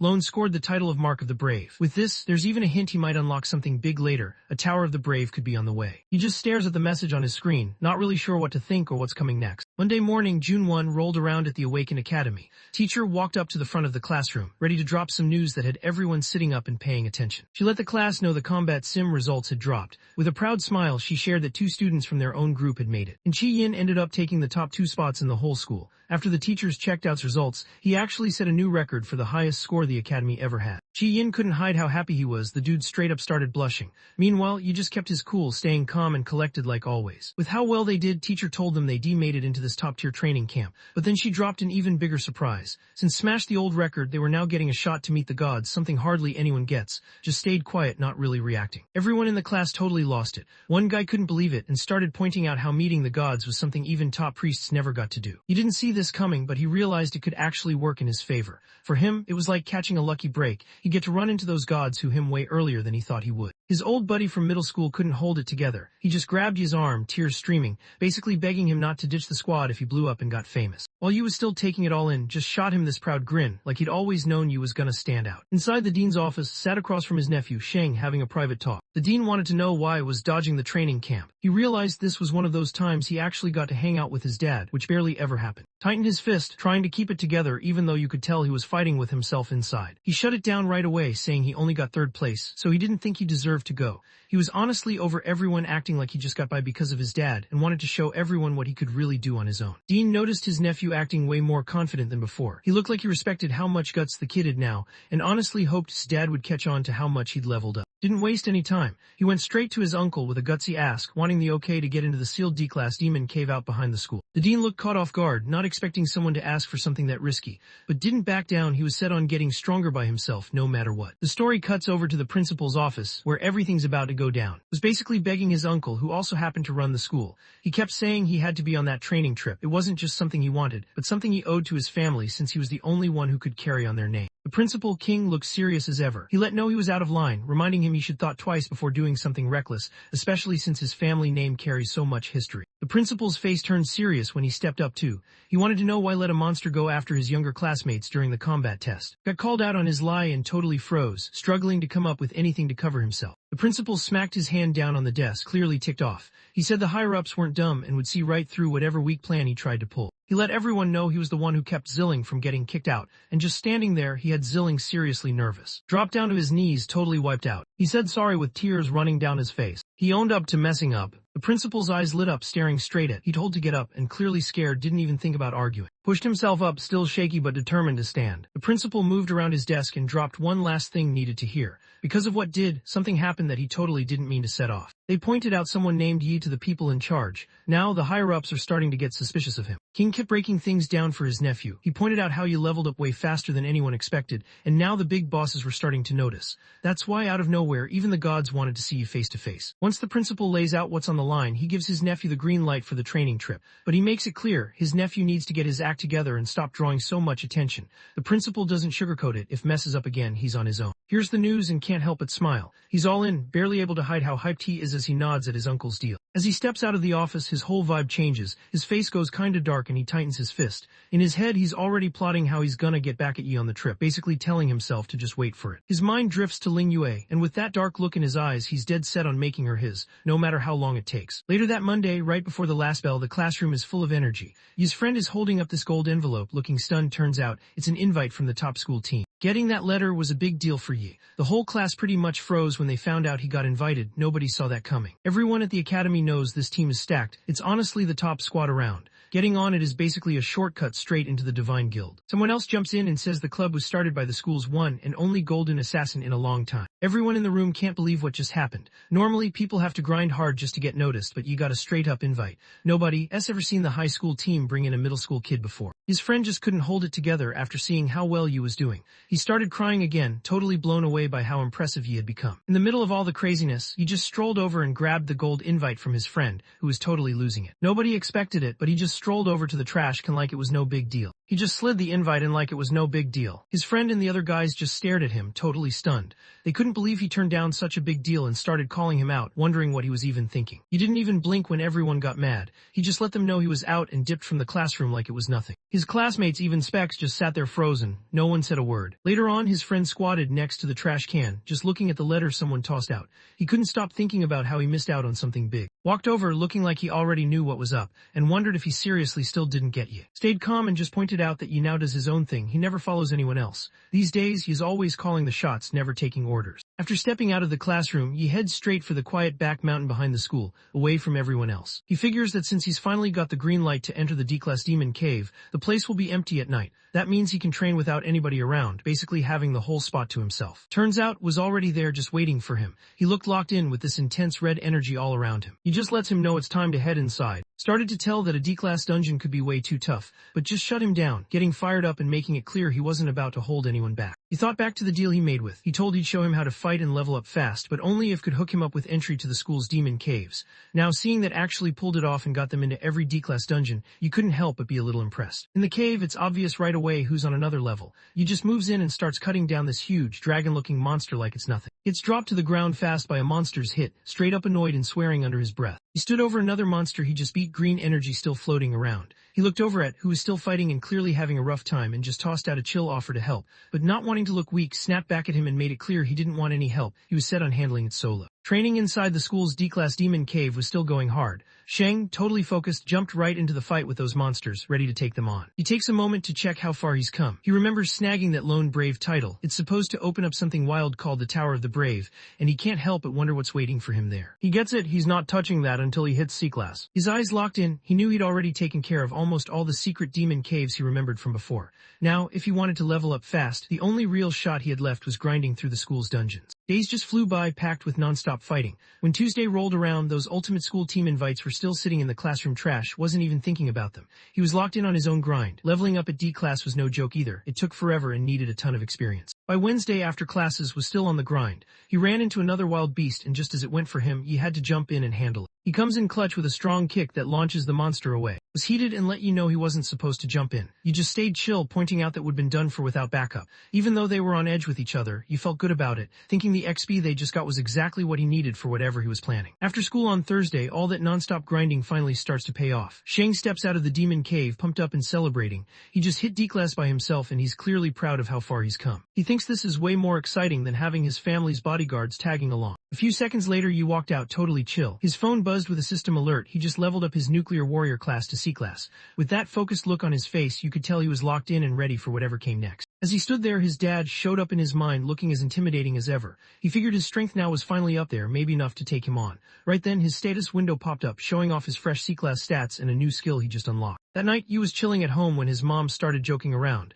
asking if he'd been staying out late because he was seeing some pretty girl. He starts freaking out, trying to say it's not true, and reminding everyone he's just a regular middle school kid. She smiles, looking chill, and lets him know it's totally normal for guys his age to have a crush. She tells him to man up and go after the people who actually matter to him, saying he shouldn't just sit around and let his shot slip away, or else he'll be stuck regretting it later. He hears what she says and it just hits him. His eye goes wide as he really takes in her advice. He goes quiet and his mind drifts straight to one girl he really cares about. He was just sitting there, replaying his mom's words in his head. Out of nowhere, his mind jumped back to his old life, and memories of the girl he used to care about the most came rushing in. Out of nowhere, he remembers Ling Yue, his teammate. He thinks back to when she jokingly asked for a hug and called him captain. That moment just pops into his head, and he can't help but replay it for a second. He remembers just shoving her off, not really caring how annoyed she got. After the fight, everything goes quiet. The ground's littered with monsters that didn't make it, showing just how intense things got. Ling Yue crashed onto the ground, totally wiped out but grinning like he just clutched another win. He couldn't help it, he was hyped to pull off another victory. Before everything changed, you looked tired from all the fights, but he just let her know it was time to head out. Ling Yue was still wiped out, but he joked around, asking if he could just pick her up and carry her. Yi, looking a little thrown off, shut her down and told her to ask someone else. She ended up just sulking, thinking he was being harsh. But that light moment didn't last. Everything got messed up when their team turned on them. Everything suddenly goes dark in his head. He can't stop replaying what happened to Ling Yue, her body messed up, blood everywhere, and nothing he did could save her. The memory of his own face, straight up furious and helpless, just won't let go. Back in the moment, Yi thinks about everything he went through before. He remembers how he didn't even meet Ling Yue until after his master saved him from death row in his last life. They first crossed paths downtown. Now he's got no clue where she even is in this new version of things, and it hits him that running into her again is probably not happening. He accepts that in this new life, all he's got are his memories. Even if they cross paths again, he knows things between them would never go back to how they were. While all this was going on, the vice captain from the ultimate school team went to update his captain. He let him know that Yi still hadn't replied to their invite, so he figured Yi just wasn't into it. The camera cuts to the captain chilling in her room, holding onto that shiny gold invite Yi just tossed aside. She notices he doesn't really seem to care, and honestly, that just makes her more curious about him. Suddenly, he's way more interesting in her eyes. She looked pretty sure of herself, a little smile on her face as her status popped up. Ling Yue, the Golden Lightning Assassin and the top boss of the school team. She'd already made up her mind to show up in person the next day and hand him the invite herself. It's Friday, his birthday, and he's just chilling at the table at home, staring at a gift box sitting right in front of him. His mom sits across from him, smiling, and lets him know this is his birthday gift. He didn't really see it coming. He checks out the gift, taking a second before he tears it open. He walks in and spots a scarf just sitting there. That throws him off. Why would she hand him a scarf when it's literally about to get hot outside? Next to the scarf, there's a note from his mom. She's just hoping her son stays happy forever and has the guts to live life his own way. Out of nowhere, his eyes snap open as it all clicks for him. He wonders if his mom already knows he's heading out to the Shanghai Nation soon. She gives a small smile, letting him know she's got it. She points out how the weather there can really switch up from day to night, so he should watch out for himself. She promises she'll look after herself too. He gets hit with this wave of realization. His mom's been onto him the whole time, quietly having his back without saying a word. That support just hits different when he finally notices it. His mom showed up with a big grin and slipped him some cash, basically hinting that since it was his birthday, he should go out and grab food with his closest friends. He lets out a small sigh, a tiny smile on his face. He casually reminds her, almost like he said it 100 times before, that he doesn't really have any friends. Later that day at school, his two buddies from middle school pulled up to him in the hallway. The first guy hands him a flashy figurine of a blue-haired water mage, looking hyped about it. He flexed his favorite model, showing it off like it was the best thing ever, and waited to see if he was into it. But Yi just nodded and dropped a quick thanks, not really showing any hype. When saw what was happening, he stepped up and called out his friend for acting lame, then pointed him toward his own present, wanting him to check it out instead. He drops a plain, rectangle-shaped package on his desk, nothing fancy about it. He noticed right away that getting it was actually pretty tough. When opens it up, his eyes go wide. Inside is the original soundtrack from his favorite old movie, Fatal Magic. The gift instantly brings back a strong memory for him. Back in his old life, he and Specs used to sneak off and watch old movies that were banned and ashed. This was one of those movies they watched together, just the two of them keeping it. Edges closer to Yi, dropping his voice so only Yi can hear. He tells him to stash it somewhere good, making sure the teacher has zero chance of catching them. He quietly tucks the special gift under his desk, making sure nobody notices. He looks over at, flashes a real smile, and lets him know he's honestly grateful. Grins, catching the vibe as their friendship starts to feel solid again. After their quick bonding moment, Chi Yin heads over to his desk and gets his attention. She pulls up with a big smile, hands him a gift box, and lets him know it's his birthday. Both of his friends stood in the back, mouths wide open when they figured out what the gift actually was. Inside the box, resting on a soft cloth, there's this huge gemstone that's seriously shining. A system window pops up, calling it a rare, unappraised A-class mage weapon. He just stands there, clearly caught off guard by how over-the-top the gift is. He slides the box back in her direction, letting her know there's no way he can take it since it's just way too valuable. Chi Yin grinned, letting him know she only made it to this training trip because of him. She mentions that her family has a bunch of these, so it's not even a big deal to give it away. She knows this will help him out a lot. He pauses, his hand hanging over the box, not sure if he should go for it yet. He thinks about what she said and his face gets serious. He realizes she's right and knows he's got to step up. There's no reason to turn down the help. He figures out she probably caught him messing around with that weak weapon when he swapped to mage mode during the simulation, and that's why she gave him this gift. He thinks to himself that she's actually really thoughtful. He sits by himself at his desk, staring at the 3 gifts in front of him. He didn't see this coming. He honestly figured no one would care about his birthday, let alone go out of their way with these presents. Suddenly, he starts rethinking his whole plan to just dip out and not get close to anyone here. In the back, his 2 buddies kept it low-key, tossing around guesses about when Yi and Chi Yin started hanging out so much. One of them even threw out the idea that maybe Yi just isn't into girls. Chi Yin suddenly walks up and wants to know what they're whispering about, catching them both off guard.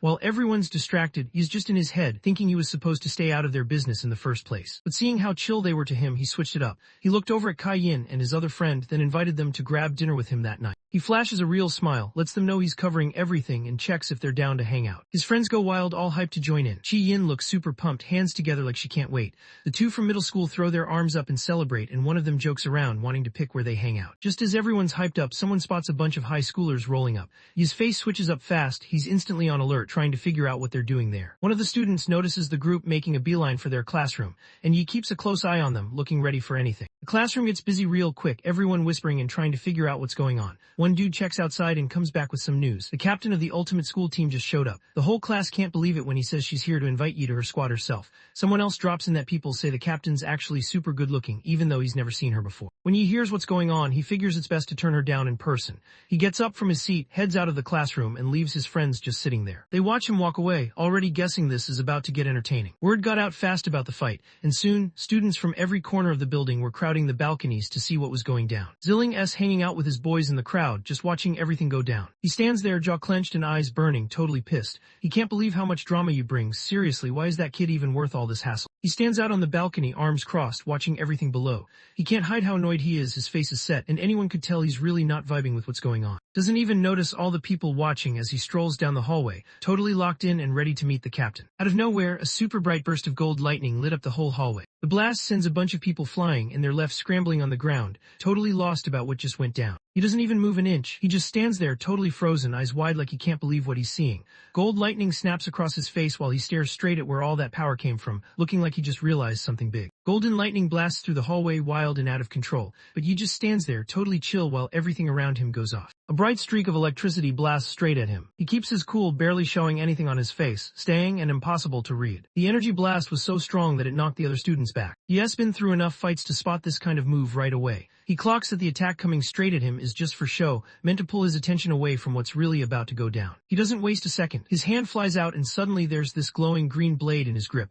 locked in and ready to take on whatever's coming at him out of nowhere. Right when he's getting ready to defend himself, his instincts go off like sirens. He doesn't see it yet, but something way more serious is creeping up right behind him. He locks in and quickly figures out the attack, as coming from behind him on the left. He whips around right at the last second, catching the super-fast attack with his sword. The impact lights up the room, both blades locked and sparking like some epic showdown. People still standing around can't believe how fast everything just went down. They're just staring, totally stunned, not even sure what they just saw. Some guys are even yelling out, trying to figure out if that really happened. Turns out the one behind the attack is a young woman. She's got this insane golden glow all around her, so bright you can't even see her face, just this clear smile showing through. When the light starts to die down, Yi sneaks a look from behind the corner. He totally loses his cool, his eyes go wide, and he just can't believe what he's seeing. She pulls back, taking her energy with her as she steps back. Ling Yue, captain of the top school team, stands there with her blade still sparking with lightning. She shoots him a quick smirk, clearly impressed by how fast he reacted. It's obvious she feels good about picking him, like she knows she made the right call. He just stands there frozen, not able to say a word. He can't believe it, the guy from his past life, the one he figured he'd never see again, is actually right in front of him. He looks at Ling Yue, and his mind instantly goes back to the days they shared in their last life together. She remembers how she used to be super cheerful and playful, always going around with a big smile and asking for hugs. She would sometimes mess around after a rough fight, joking that he should just pick her up and carry her. He can't forget those times when he would just shut down and push her away, acting all distant while she sat there, annoyed and calling him out for being cold. Back in the present, Ling Yue still had sparks running all over him. Since he ignored her team's invites, she just showed up to see him herself. Everyone else in the room, even his own crew, just stood there frozen, not saying a word. And his buddy are whispering, both anxious about how weird it's gonna get when he turns down the popular captain right in front of everyone. Ling Yue pulls herself together and reaches out her hand, going for that official intro move. She starts to say her name, keeping it all business. He just strolls by without even noticing her hand hanging there. He just goes for it and wraps her up in a solid, warm hug, all in one smooth move. Everyone just goes quiet, not saying a word. Kai Yin stands by the door, frozen, barely believing what he's seeing. Out on the balcony, his face tightens up, and anyone could tell he's seriously mad. He's chilling in his arms, and when she glances up at him, all that confidence she had just disappears. She's caught off guard, and there's this slight blush on her face she can't really hide. Glances down at her, his face showing he's for real, not messing around. He drops a name from way back, letting her know it's been ages since they last crossed paths. He's got Ling Yue in his arms, and his two buddies from middle school are totally losing it. He couldn't believe he just hugged her right there where everyone could see, and started thinking if this was one of those stories where a regular guy and someone way out of his league actually end up together. Lets his friend know he's got it wrong. Ling Yue isn't older than them. She was actually in their grade, but after her powers showed up early, she jumped straight to high school. In the background, Kai Yin just stands there, totally spaced out. Ling Yue pulls herself together and steps back from the hug. In an instant, she's gone, vanishing with a quick burst of lightning. He suddenly pops up right next to Yi. He reached out and tapped the guy's shoulder, his fingers still buzzing with leftover energy. She flashes a confident smirk, checking if that unexpected hug meant he was down to join her squad. She keeps going, telling him the ultimate school team doesn't have to worry about money or gear. They've got everything covered. She points out that they've figured out quicker ways to level up than just grinding through regular school dungeons, and throws out the idea that they could team up and fight together. He just sits there, keeping quiet while she talks about her deal. He looks her straight in the eyes and makes it clear he's not joining the ultimate school team. He explains that he's not planning to stick around at this school for long, so joining any club just doesn't make sense to him. He says no to her offer without hesitating, then just reaches out his hand. He lets Ling Yue know he's not joining her crew, but he's got his own plans, starting up his own guild soon. He grabs her hand for a solid handshake and gives her a confident smile, basically letting her know that when the time comes, they'll be ready to throw down together. Just as things are getting interesting, the vice captain shows up out of nowhere,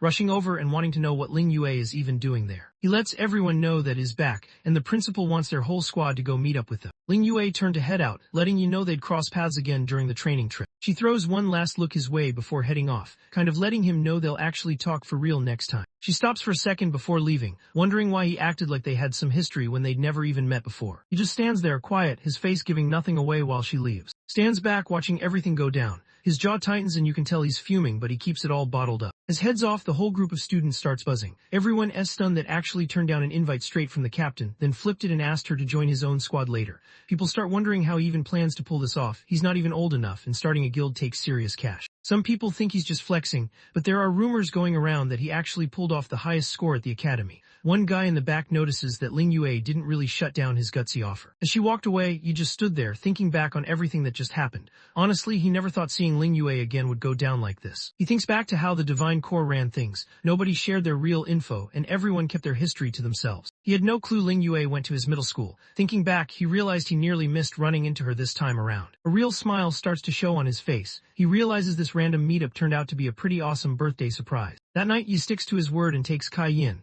and his old middle school buddy out for dinner at a barbecue spot. While they're eating, starts messing with his friend about picking the spot. The friend just shrugs it off and says you wanted barbecue anyway, so he only suggested this place. Things start to get real pretty quick. While they're chilling and flipping meat on the grill, looks over at Yi and wants to know if he's actually serious about starting his own guild. Chi Yin steps up looking a bit worried. He remembers hearing that this guy said he wouldn't be sticking around at school for long, so now he's curious about what's actually going on and wants to know what he's planning for high school. Takes a slow sip from his drink, totally chill. He lets everyone know they were right. After this training trip, he's planning to stick around in the Shanghai Nation. His friends can't believe what they just heard. Everyone's staring at him, thinking he might actually ditch high school to start his own guild. Makes it clear he's not quitting, he just wants to keep studying but somewhere else. That's when everyone finally gets what he's talking about. He's actually aiming to get into the top-tier Divine Guild Academy over in the Shanghai Nation. Over at the hotel, which was seriously fancy, a white sports car rolls up to the front, stopping right where a bunch of guys in black suits are hanging out waiting. Inspector Lee stands with the others, nodding his head as he holds the car door open. Big dude with hair, a scar on his face, and a cigar hanging from his mouth hopped out of the car. Everyone knew right away this was Bing the of the Divine Guild. He just told his squad to move and walked into the hotel like he owned the place, his crew following right behind him. The hotel ballroom goes silent when Bing steps in with his squad. Everyone stops what they're doing. The whole vibe changes as soon as he shows up. Inspector Lee watches, face tight, he's clearly on edge. He locks eyes on something he totally didn't expect. Yeah, Yi's dad is just standing there with his arms crossed, looking all confident. Right next to him is Inspector, tagging along. His mind just blanks out, he has no clue what's going on. He can't figure out how he's even involved in this. He should been out by now since his time behind bars was only supposed to last 15 days for getting violent. Walks up to a sneaky smile on his face. He lets know that drop double the cash for bail and their captain signed off on it. Basically he's telling to just let it go and not stress about it. His jaw tightened, he couldn't believe someone just ignored the rules like that. He storms up to Jinwoo, clearly not happy, and wants answers. Like, why did they even bother letting him go if he just had to show up at this big dinner with Bing? Jinwoo leaned closer too, bringing up how got booted from the guild before over something small. Now, is seeing this rare shot as his big chance to slide back in and fix his rep with everyone. Rolled up looking pretty proud, holding out a bag stuffed with magic crystals. These things are basically rare loot from a demon cave. Wrapped up what he was saying, pointing out that since put all his family's stuff on the line just to get back in, helping him out wasn't really a big ask. The plan falls apart right away. Ling Sheng barely has time to react before Bing knocks the bag out of his hands and crystals go flying everywhere, scattering across the floor. Bing is heated, demanding to know who gave Ling Sheng access. Froze, barely able to get any words out while the towered over him. His face got tight with anger, lost it, yelling that the Divine Guild had the whole place reserved. He was mad about some random outsider showing up and possibly exposing their secrets. It definitely set him off. His anger was so intense that both Jinwoo and just froze, faces going pale like they couldn't believe what they were seeing. Just hit rock bottom. He dropped to his knees, scrambling to pick up the shattered crystals, all while mumbling out an apology, totally embarrassed. He starts begging, but before he can even finish, Bing just rushes at him. He suddenly grabs the guy by the collar, not holding back at all. The steps right up to, his eyes glowing like he's ready to throw hands. He looks at like he can't believe this dude's got the guts to even try and bribe him, basically asking what kind of power or skill makes him think he can pull that off. He throws out one last harsh insult, then pushes Ling Sheng aside, basically telling him to grab his broken stuff and bounce. Lays down the law, no way that dog's ever getting back in the guild. Meanwhile, he's just left there on the floor, surrounded by all his broken crystals, looking totally defeated. Ling Sheng's whole face tightens up, and you can tell he's completely locked in, mad as hell. Blood runs down his knuckles as he grinds his teeth, clearly pissed. Out of nowhere, he slams his fist into the ground, smashing the last crystals to pieces. His eyes light up red, looking straight up dangerous. He couldn't handle how embarrassed he was. Rage just took over, and right then, he started yelling about getting back at everyone who disrespected him. Ling Sheng walks out of the hotel looking straight up intense. The vibe around him is dark, and you can tell he's not messing around. His head was spinning with anger, getting embarrassed like that had him heated. He's in his head, annoyed that nothing ever seems to go his way. With nowhere else to put all that anger, he's about to take it out on someone who can't really fight back. He suddenly remembers his wife coming back with groceries, and that memory just makes his dark thoughts get even stronger. He stands in front of their new apartment building, his whole body lit up with this wild red energy. In his mind, he's totally locked in, ready to take everyone out, no second thoughts. The mom's eyes fly open fast. Right away, she picks up that something's not right. Stood outside the apartment building, his eyes locked on his wife as she walked out. There was something intense in the way he watched her, almost like he was ready to do something wild. She freezes up and her groceries hit the ground when he steps up, his whole body glowing with this scary red vibe. He just stands there looking down at her and throws out a cold, messed up comment before leaving. Back at the barbecue spot, his birthday dinner was going strong until a bunch of dudes in serious official uniforms showed up and totally killed the vibe. The camera zooms in on a gold pin clipped to their cloaks, showing off the Divine Guild logo. He sits back and takes a chill sip of his drink, not bothered by anything going on around him. He nudged his friends and let them know that the guys who just rolled in were actually from the Divine Guild. Chi Yin lights up, turning to Yi and pointing out that if he makes it into the Divine Guild Academy, he'll be working alongside these guys. Then she remembers herself, grins and jokes that he could even end up being their boss. When his friend hears the news, he just gets quiet, realizing this dinner might actually be their last meal together for a while. Chi Yin doesn't let that vibe stick. She jumps in, basically saying she's not letting it end like that. She's set on grinding hard to get into the academy too, so she can meet up with him again. He stands off to the side, watching the guild members go by. Something just feels off, like there's this weird vibe he can't shake. He thinks back on everything that happened today. It's all been way too chill, like things are almost going too good. Notices things getting a little tense, so he switches things up and steers everyone back to the party vibe.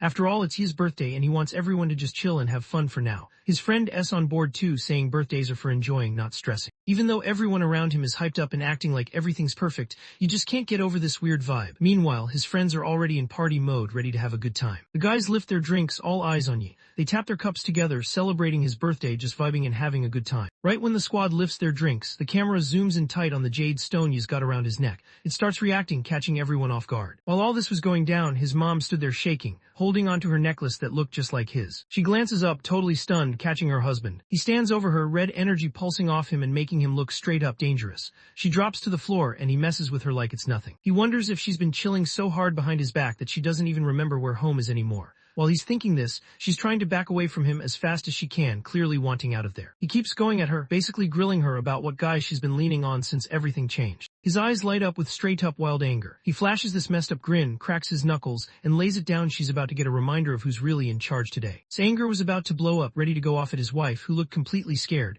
but then something on her wrist caught his eye, throwing him off. He started wondering where she even got that thing. The bracelet looks expensive and gives off this soft green glow. His wife just stands there, totally frozen, eyes wide. He suddenly starts laughing like he's lost it, having come up with a messed up idea. He figures she probably got it from some other dude, which makes sense now. No way they'd be living in a place this nice otherwise. Suddenly snaps and swings at his wife, who's just on the floor trying to protect herself. Right as the hit is about to connect, her bracelet suddenly lights up with this bright green energy, throwing up a shield around her. Out of the light, two huge monsters show up. Threw a punch thinking he had it, but out of nowhere, this huge armored hand just grabbed his fist mid-swing and shut him down instantly. He just stands there totally lost, trying to figure out what even went down. Right in front of his mom, these two huge summoned beasts, Yi and Kai, show up, blocking the space between her and her husband. The guardians step up, making it clear to Mom that she doesn't need to stress about. They're locked in and ready to keep her safe no matter what goes down. Right then, Yi's mom suddenly remembers something. Yi had once handed her that bracelet, calling it a Mother's Day present. He kept telling her she had to keep it on whenever he wasn't there. Kai, one of the beasts that just got summoned, didn't waste any time. Eyes lit up, he launched himself straight at, ready to go all in. Moves fast, dodging to get out of the way as that heavy purple energy swings right at him. He suddenly has to defend himself, going up against both Kai Warren and the other summoned beast, Yu Warren, all at once. Even though he's got some fighting skills, he just can't keep up. Kai lands a heavy hit right on him, and it really knocks the wind out of him. He gets knocked back hard, sliding across the ground as blood starts leaking from a cut on his side. But instead of looking scared or hurt, Ling Sheng just grins, blood running down his face in this messed up smile. Red lightning started buzzing all around him, making it clear he was ready to let out all the anger he'd been holding in. This fight was exactly what he needed to finally go off. His eyes lit up with this wild energy as he started powering up, and that insane grin on his face made it clear he was actually hyped for the fight to kick off. He was kicking back with his friends, celebrating his birthday and having a good time, but out of nowhere, the vibe just got wrecked. He glances at the jade stone hanging around his neck. The second he notices it glowing, his whole vibe changes. He knows right away something's up with his mom. He suddenly gets up, leaving his friends behind, who are just sitting there totally confused. He doesn't explain, he just dips because there's something he needs to handle. He bolts out of the restaurant, telling his friends he'll return quick. They just sit there, surprised, not really sure what just happened. He steps outside and instantly grabs his phone. He hits up Sheng, wanting to know if there's any news on the info he asked for earlier. On the other end pretty much confirms what you was dreading. His dad just got out of prison earlier than expected. Turns out right after getting released showed up at a party that's dad was having, but things went sideways and he got embarrassed and kicked out. Wraps things up pointing out that once walked out of the hotel nobody knows where he went, as everyone processes this. He tries calling his mom but nobody picks up. Right then he knows she's not okay. It's in the alley putting the puzzle together. It hits him. His dad got thrown out of a hotel that's basically right next to the new place he just got for his mom. He knows that if his dad runs into his mom while he's this angry, things could get really bad for her. He's locked in, hands squeezing the bike's handlebars tight, pushing himself to go even faster. He jumps on his bike and takes off into the night, laser focused and pushing the pedals hard. He's rushing to get home, locked in on saving her. He was rushing back home, his mind spinning with worry. He kept thinking about how he'd left his summoned beasts, his nameless brothers, there to watch over his mom. Even with that, he couldn't shake off this uneasy feeling. Things look rough in the apartment. He's standing there, red energy all around him, staring down at Chi, who's already taken out. He's not impressed at all. He sees this and gets that gut feeling he was right. His summons just aren't strong enough to slow his dad down. He knows the rest of them won't last much longer either. He steps up as the last line of defense, blocking his mom and making sure she stays back while closes in. Is seriously strong, like next level strong. Shang stands there with a smug look, his eyes kind of wild as he just brushes off the protector's moves like it's nothing. He was down to his last shot, so he just went for it. Kai Warren, beat up and barely hanging on, reaches out and grabs Leg, trying to hold him back. Ling Sheng gets interrupted and isn't having it. He glances down at the creature, pretty much thinking it's just in the way. He moves fast, grabbing the summon and ending it in one quick move. He totally loses it and goes off on the creature, tearing it up over and over. His anger is all over his face, even though he doesn't make a sound. His mom just stands there, frozen, blood on her face as she sees everything go down. She can't do anything but watch. With one of the protectors down, Ling Sheng's eyes go ice cold as he stares at his wife. He's gripping a knife that's already dripping with blood, making it pretty clear she's next. He moves toward her, taking it slow, with just the last summon holding him back. Yi Warren, the only summon left standing, just stares ahead, locked in with that determined look on his face. Right at the end, it looks back at Yi's mom and tries hard to get her to leave, showing it still got her back no matter what. The beast didn't even hesitate. It just went straight for wrapping him up tight with these green, vine-looking things. The creature yelled at its master, making sure she kept moving forward while it threw itself in harm's way so she could escape. His mom sees what's happening and bolts, trying to get away as fast as she can. The summon tries to hang on, but it's no use. Red lightning shot around, and he just snapped right out of the vines like it was nothing. He locks his grip around the creature with one strong hand and he goes all in and rips it up, finishing it for good. His mom takes off but then spots her husband just standing there, right where her last protector got wrecked. He's not letting her go and makes it clear he thinks she doesn't stand a chance. Out of nowhere, red energy bursts and he's suddenly right in front of her, cutting her off before she can get away. She's backed into a corner, shaking while he stands over her with this weird, twisted grin. His eyes have that wild look like he's really enjoying this. She's stuck and he just messes with her, acting like there's nowhere left for her to run. She's stuck, nowhere to run, just frozen and freaking out. Totally fired up, charges ahead and yanks the jade stone right off his wife's neck. He grips the prized item tight, smirking, eyes lit up with that mean energy. In his head, he's tossing out a cold question, wondering if she got this from that other dude too. He doesn't wait for anyone to say anything. He just closes his fist and smashes the stone, completely wrecking his wife's last bit of hope. His face got all tense, pure anger showing as he lifted the knife, set to finish things for good. Right as he swings the weapon down, his wife just stands there, totally frozen. There's this pink glow around her, and in her head she remembers what her son told her. If things ever get bad, she's supposed to crush the stone. She keeps remembering his voice, saying he'd show up the second the stone shattered, like he'd be there for her no matter what. Right when the blade's about to hit, a hand comes out of nowhere and grabs it with no hesitation, stopping it just inches from her. He just showed up out of nowhere, popping in with this bright flash and landing right between his mom and dad. His mom just stands there, frozen, eyes huge, totally freaking out because her son looks nothing like he did before. Freezes, his face twisting up as he tries to process what just happened.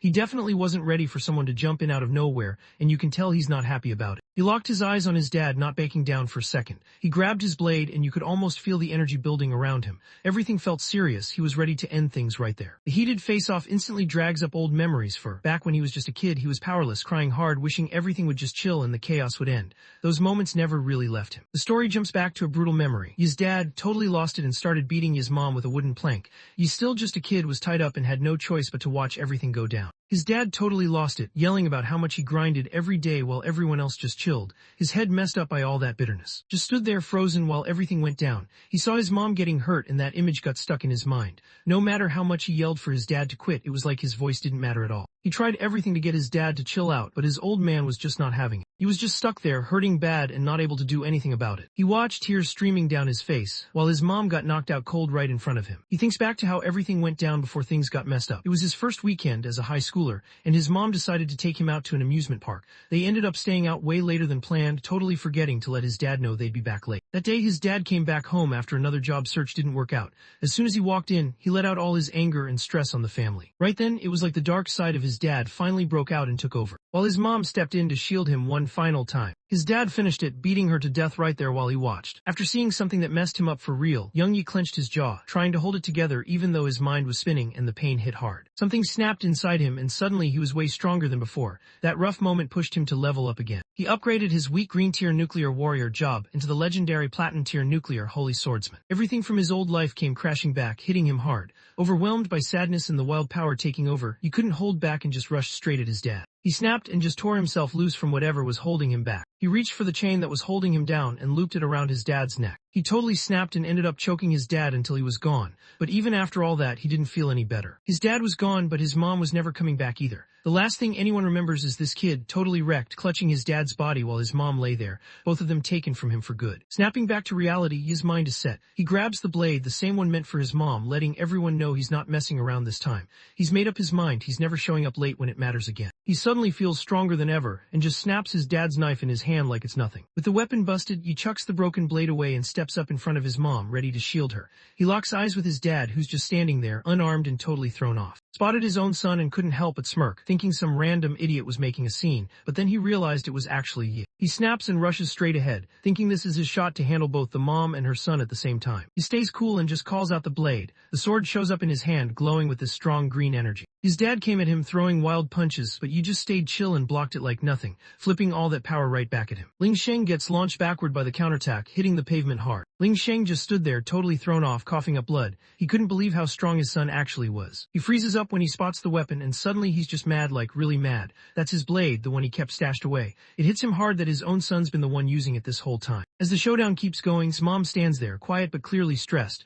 watching as Ye and Chi start pulling themselves back together right behind her. His main focus is keeping his mom safe, so he looks to his summons, his nameless brothers, and gets them to move her somewhere secure. When saw what was happening, he went from looking furious to almost grinning, but in a weird, curious way. He started to realize, kind of impressed, that both of those crazy strong beasts actually belonged to his son. He looks over at Yi and suddenly everything clicks. He realizes his son's got something special going on. Turns out Yi can control 2 elements. Not just that, but he's both a nuclear warrior and a flower element summoner. When he finds out, he just loses it and starts laughing like crazy. The news hits different. His son's already got 2 professions unlocked and he's barely started out. It's like he's actually proud, hyped up that Yi really is his kid. He just stood there not reacting at all, totally unfazed by everyone hyping him up. Confidence drops fast and he goes right back to looking dangerous. Stepping up too, he makes it clear that just having his skills doesn't cut it. His vibe gets icy and he starts calling out his son for bouncing without saying anything. His anger just keeps building while he runs through all the stuff his son did that he can't let slide. He went through his own safe, found what he needed, and ended up sending his dad to prison. He thinks he's acting like he's untouchable now just because he's got 2 jobs,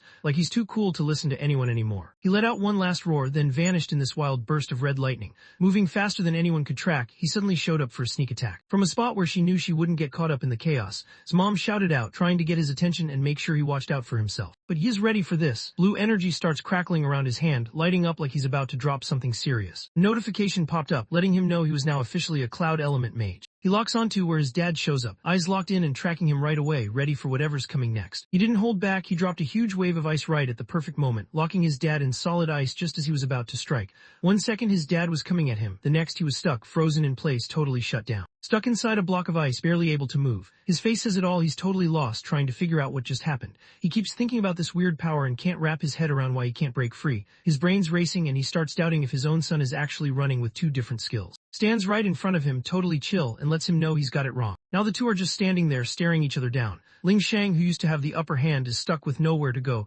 He's totally locked up and can't do anything. Keeps talking, not showing any emotion. He tells his dad straight up that how many professions he can unlock doesn't matter to him at all. He drops his last words, not holding back at all. In that moment, he looks at his dad and just sees someone who doesn't matter anymore. His eyes snap wide open, pure rage taking over his face. He thrashes hard, fighting to break free from the ice, yelling out in anger over what his son just threw at him. Gets straight up mad when his son talks back. He lets loose this wild red lightning, not taking you seriously at all. He lets his son know that even though just got his powers, he's already a C-class warrior who's seen a lot of real fights. He lets out a loud yell about being the real boss in the family and just smashes through the ice prison, breaking out with a crazy blast of energy. But he doesn't flinch at all. Now that he's a nuclear warrior, he just grabs the blade and gets ready for what's next. He doesn't even flinch, just stops his dad's wild punch and shuts it down with a strong hit of his own. He doesn't even let his dad catch his breath. He's already powering up his sword, ready to go again. He charges forward and lands a brutal stab, getting right past his dad's guard like it was nothing. Looks down and sees the blade stuck in his chest, totally stunned. He just doesn't get how his son's move actually landed. He thought his defense was solid, like there's no way this should happen. He grits his teeth, yanks the blade out, and drops to his knees, barely holding it together. He held onto his wound, totally confused about how you could hit that hard.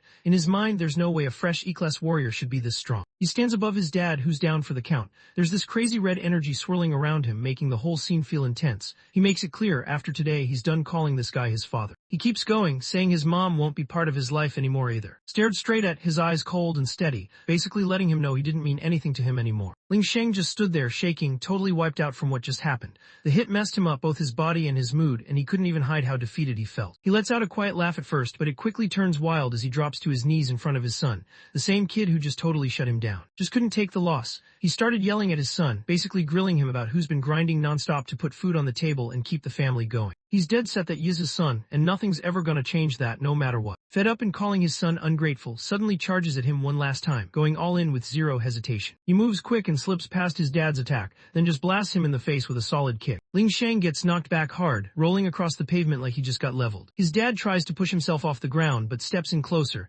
not giving him any room to recover. Ling Sheng swings hard again, but his son dodges it without breaking a sweat. Ling Sheng couldn't take it anymore and just let out a loud yell, totally fed up. He's just standing there, confused about why none of his attacks are working. He spots his chance and just goes off, throwing punches so fast his dad can't keep up at all. Barely manages to stay on his feet, blood dripping from his mouth. Even though he's supposed to be a C-class red tier warrior, he can't wrap his head around how he just got wrecked like that. He steps up and just yanks his dad by the hair, staring him down and basically wanting to know if he ignored what was said earlier. He stood there, his face all scrunched up with anger, letting his dad know straight up that he didn't stand a chance against him. All those old memories came rushing back to the rough years when his dad would go off on his mom, and Little couldn't do anything except sit there, tied up, and just watch it all happen. It messed him up seeing that as a kid. Looks back and realizes his dad used to take out his anger at home, picking on his own family because he couldn't stand up to people outside who were tougher than him. To him, his dad's just a loser who can't do anything right. He kept replaying the memory of his dad slamming his head into the ground. Back in the present, Yi just yanks up by his hair, not holding back at all since already looks wrecked. He's yelling, saying there's no way anyone should call him a man. He just loses it and slams his dad's head hard against the pavement. His mom stays back, keeping herself shielded by the creatures she called up.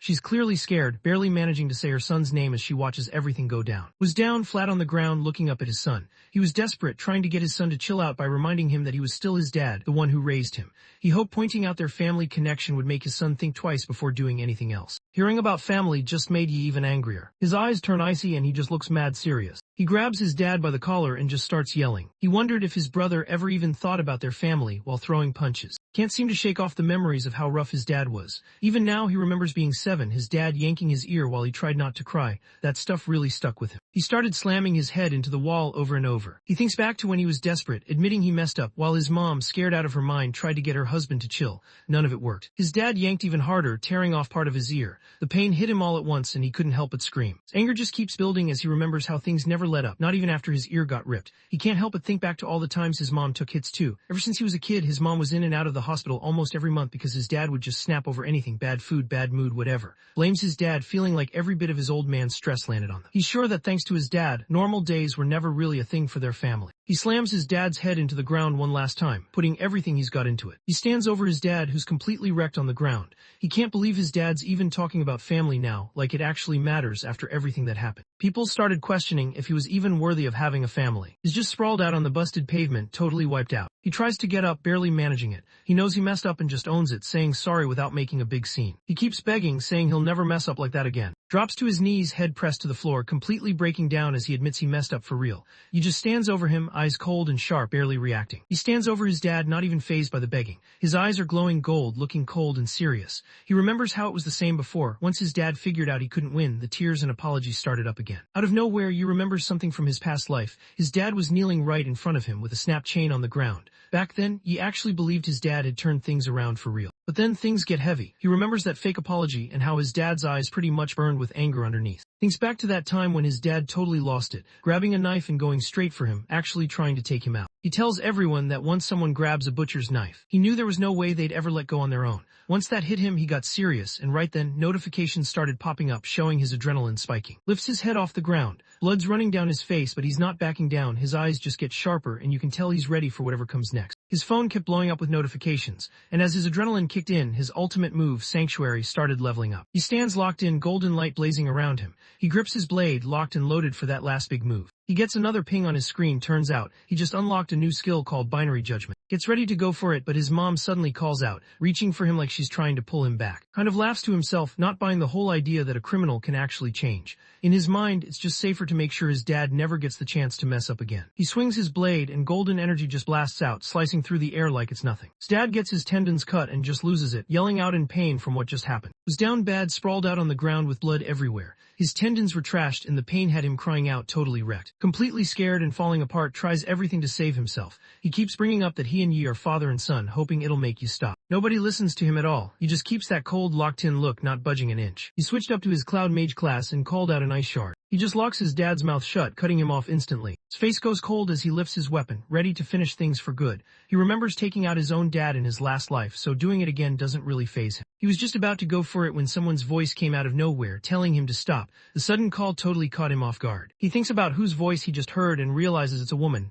One of his summons, Yi Warren, was standing right behind his mom, ready to back her up. Since Yi Warren was a flower element summon, it was basically sending his mom's voice straight to him. His mom shows up through the summon, basically begging him not to end up like his dad. She reminds him his dad already lost everything that ever mattered to him. He stops for a second and glances back at her. Her words actually get through to him and you can see his face change. He's not as tense anymore. When his mom shows up through her summon, she lets him know that his dad's stuck living with regret and resentment every single day now. That alone is the toughest punishment he could get. His face gets tense, but she keeps going. She really doesn't want to watch him turn into another messed up person in their family, not again. She can't stand the idea of him ending up stuck in some dark place later on. Suddenly, you remembered something rough from his last life that still stings. He ended up locked away for taking his dad's life, stuck in prison for the rest of his days. His mom's words and that memory just stick with him, weighing him down. He straightens up, eyes locked in, and lets his mom know he gets it now. He looks over at his dad, who's literally stuck in ice, and makes it clear he's not going to end him, but there's no way he's letting him near them again. He holds his glowing sword tight, about to pull off a move he already knew from his past life. He fires off his binary judgment skill, sending out this bright cross-shaped slash of gold energy that just tears through everything in its path. It's built to wipe out the awakened powers of anyone who's the same rank or weaker. The attack hits hard, and right after, he gets a message saying his awakened power is gone. Stood above his dad, who had lost all his strength, he slid his weapon back into its place and laid down his last order. His dad has to pack up and bounce out of the city by tomorrow,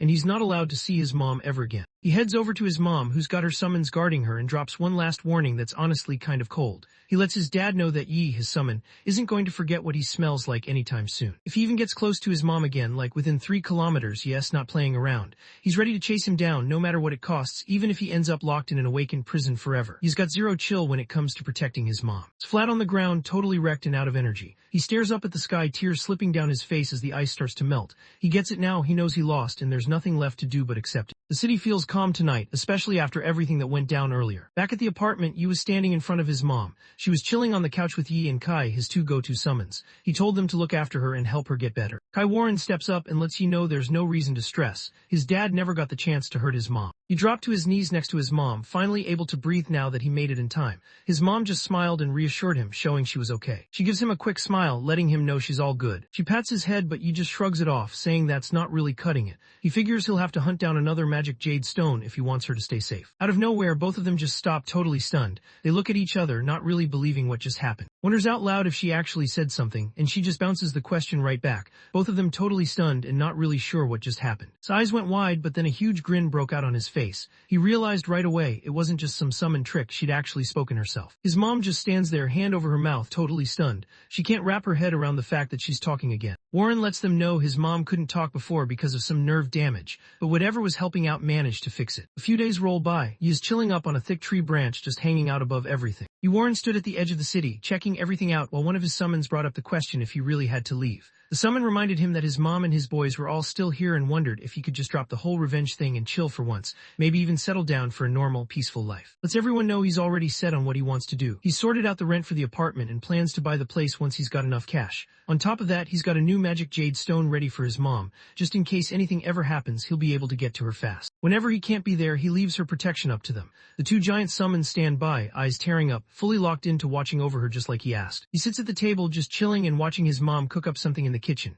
His 2 summons are right there with her, both rocking aprons and actually helping out with the food. The whole thing just feels kind of wholesome, like everyone's part of the squad. He realizes his mom knows he's heading out to train, but she has no idea he's not the same kid she remembers. His mind drifts back to all the messed up stuff from his old life, and he knows the hate he's carrying isn't going anywhere. He spots the invitation letter just sitting there, basically his way into the Divine Nation. That traitor, he's already there, and honestly, this might be his only real shot at getting payback. He can't help but picture the traitor's skull mask on, white dreadlocks standing out, burned into his memory like a cursed profile pic. He realizes that getting this invite means he can get to the Divine Nation way sooner than he ever did before. That night, he's standing with his mom in a packed crowd, just staring out at the city lights. His mind's running wild about what's coming next. He honestly has no clue if he's gonna make it or if he'll even come back in one piece. Feels like he's about to step into something he can't undo, but deep down, he knows he's got to go for it. Out of nowhere, his mom stops and remembers she's about to run late. He's just sitting there, not really getting what she's talking about. She flashes a smile and says it's June 25th, which means the yearly prayer is about to start. She brings up how every time the first full moon hits after the summer solstice,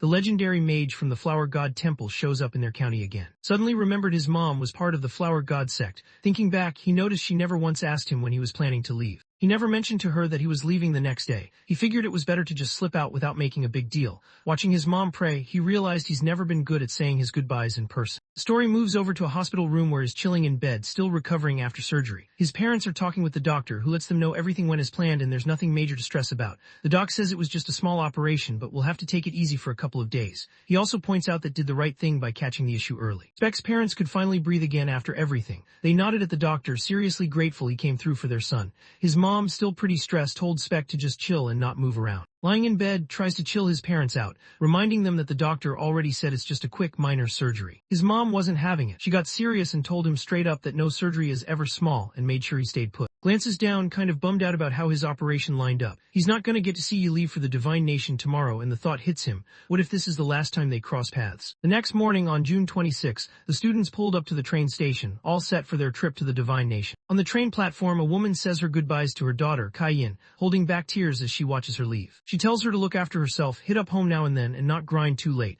After that, she leans in and gives a quick kiss on the cheek, making his face go red. Her dad tries to calm his wife down, telling her not to stress since it's just a 2-week trip, and there's really no reason to make it a big deal. The train is about to roll out, and the students are all crowded on the platform, waving at their families as they get ready to leave. The train station was packed. Students stood around on the platform, their families hanging out nearby, all there to see them off. He hangs back by himself at the edge of the platform, totally separate from everyone else. Even with the crowd all around, he's just standing there, looking like he's got his own thing going on. Teacher walks over, smiling, and wonders why he showed up solo and if his parents decided not to come. Dodges the question, glancing off to the side, and just mentions that the train's almost here. Teacher and Chi-Yin, who were just hanging out close by, didn't expect that answer from him. The teacher looked at him, kind of curious, wondering if he'd always just done his own thing like that. His face gets serious as he realizes, yeah, he's on his own. The bullet train comes flying into the station. He's standing there facing away from the platform, kind of just realizing that being by himself is something he's gotten used to for a while now. All those tough memories from before just crash into his head, and that's really why he sticks to himself. He can't forget what happened to his family. In his head, he keeps seeing himself as a kid, blood everywhere, shaking his mom over and over, hoping she'd wake up, but she never does.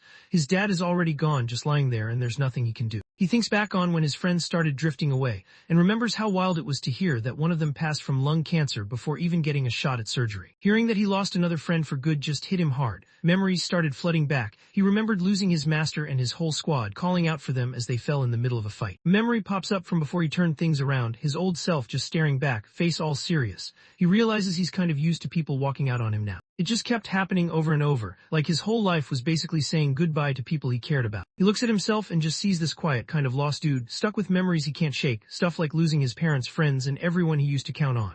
After all that, he's pretty much gotten used to taking losses without freaking out. The train station was packed, and teacher let everyone know the train just pulled in. He told the students it was time to grab their stuff and get ready to hop on. He isn't with the rest, he's off by himself, looking pretty down. Old memories of being alone keep running through his head, and it's tough for him to shake it off. He's just about to step onto the train when someone suddenly calls out his name from behind. He couldn't believe what just happened. He spins around and catches something he totally didn't see coming. His mom showed up to say goodbye, and he had his 2 buddies from middle school with him, who's still rolling around in a wheelchair, and another friend tagging along. His friend told teacher that his parents were keeping an eye on him nonstop after his surgery. If hadn't really pushed to say goodbye, sneaking him out of the hospital would have been impossible. Notices is up and moving around, even though he probably needs to be taking it easy. He's got that look he's clearly thinking should be chilling out, not walking around like nothing happened. happened, but just grins, acting like everything's all good and doesn't seem bothered at all. He looks serious, telling you to watch out for himself while he was away. His other friend pulls up and gives him a bag with some clothes and snacks, kind of like a parting gift, even though he tries to turn it down since they already hooked him up for his birthday, his friend S not having it. Kaiyin just grins, brushing it off and letting him know he should chill out and take it. His mom steps up and hands him something. She says it's a prayer bracelet she got from the flower god temple. She lets him know these things are super strong.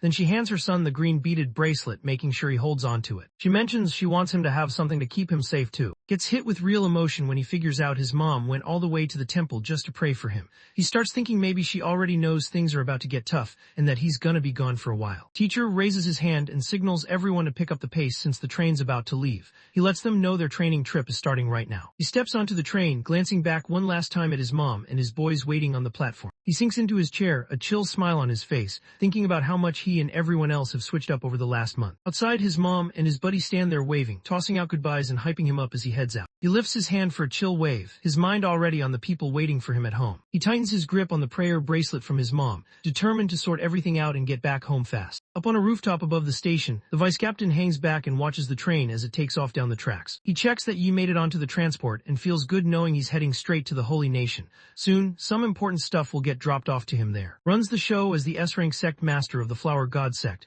After checking if there's anything else he needs to do, he figures it's all on you from this point. Sits on the train playing back what he just heard in his head. The stuff that was said is still stuck with him, and he can't help but zone out for a bit. Chi Yin, standing next to him, lets him know that the top squad already dipped early to sort out their sea crossing stuff. She's hyped, telling him they're about to hit the edge of nation, and right past that is the Holy Nation. Teacher heads down the aisle, kicking off the trip for real. She lays out what they're gonna do. Since it's a whole day trip just to get into the Holy Nation, they'll crash by the border for the night. Before that, they're running a field training exercise to get ready. Chi Yin glances at Yi, obviously worried about him. A couple rows back, Xi Ling is chilling with this evil little grin, totally up to something. He figures he's in for something wild at the border training, almost like a main event just waiting to kick off. The train was flying down the tracks and everyone could tell they were almost there. The students got the heads up, they were about to roll into the Holy Nation. Teacher gets the class together and tells everyone that their world exists because the gods made it, and those same gods still look out for them even now. She breaks down how the god families basically run everything, holding all the power. The Holy Nation is where two gods and their families live, so it's their turf. She makes it clear to the students that messing around isn't an option, they've got to follow the gods' rules or things will get bad fast. Just sitting there, clearly heated, and every time the gods get brought up, you can tell it really gets under his skin. Teacher starts laying out how to get in, breaking down the 3 checkpoints everyone has to pass to go from the nation to the Holy Nation. She points out they already cleared the first checkpoint, so that part's done. He got on the train using this exclusive pass from the Divine Guild. She points out that the next stop is the border station, which is exactly where they're pulling up now. Everyone has to sign up and get through a full security check here. Getting through these checks isn't quick, they go all out and it takes the whole day, so they won't actually set foot in the Holy Nation until tomorrow. The crew's journey kicks off with this waiting period. It's the first thing they have to get through before real training even starts. The group gets brought out to their training spot, which is just some wild area near the edge of the nation. When June 27, 2105 rolls around, they kick off their combat training for real. He's rocking the new clothes his friend hooked him up with, standing there with the rest of the group. Chi Yin walks over, smiling, and points out how the outfit really makes you look older. Everyone around starts to notice him. 2 girls from the high school side catch sight of him. One nudges her friend and points him out as the guy who turned down the top school team, while the other just can't help but mention how good-looking he is. The group heads over to him, and one of the girls checks if he's who she thinks.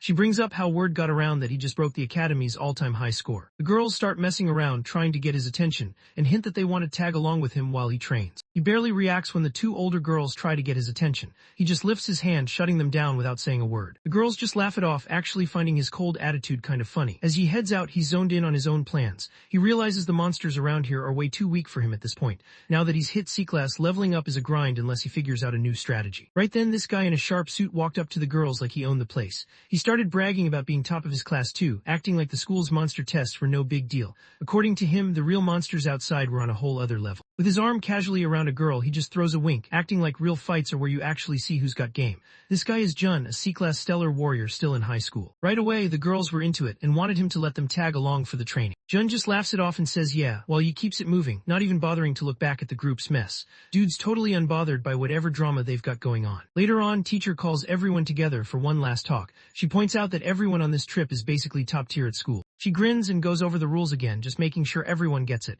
She runs through the safety stuff, reminding them to only train where they're supposed to. He knew better than to go solo, kept track of what he could handle with these monsters, and always made sure to get back to camp before 8 p.m. Before she even gets a chance to say more, the students cut her off, acting like they've heard it all before. Jun takes the lead and a bunch of them charge straight into the forest, hyped and ready to kick off the hunt. Hangs back just watching the others as they leave. He stands there with a sly grin, like he already set everything in motion and nobody even noticed. Back in the Holy Nation's capital, things were going down. When walks back in, his team is already there to meet him. They let him know the hunting competition's about to kick off and the N team's captain hasn't left. He's been waiting just for. Vice captain noticed how the ultimate school team got special treatment. They didn't have to wait around or deal with any security stops. They just rolled in behind the train and went straight through. Bing, cigar hanging from his lips, glances at the guy next to him and tells him to head over and chill with the rest of the crew. Turns out the guy standing there is actually his son Sheng. He's clearly on edge but still nods, showing he's down with what's happening. Out in the wild, training had already started. Took down this lizard-looking monster with one solid glowing punch, didn't even break a sweat. He stands over the E-class beast, totally owning the moment while this red aura goes wild around him.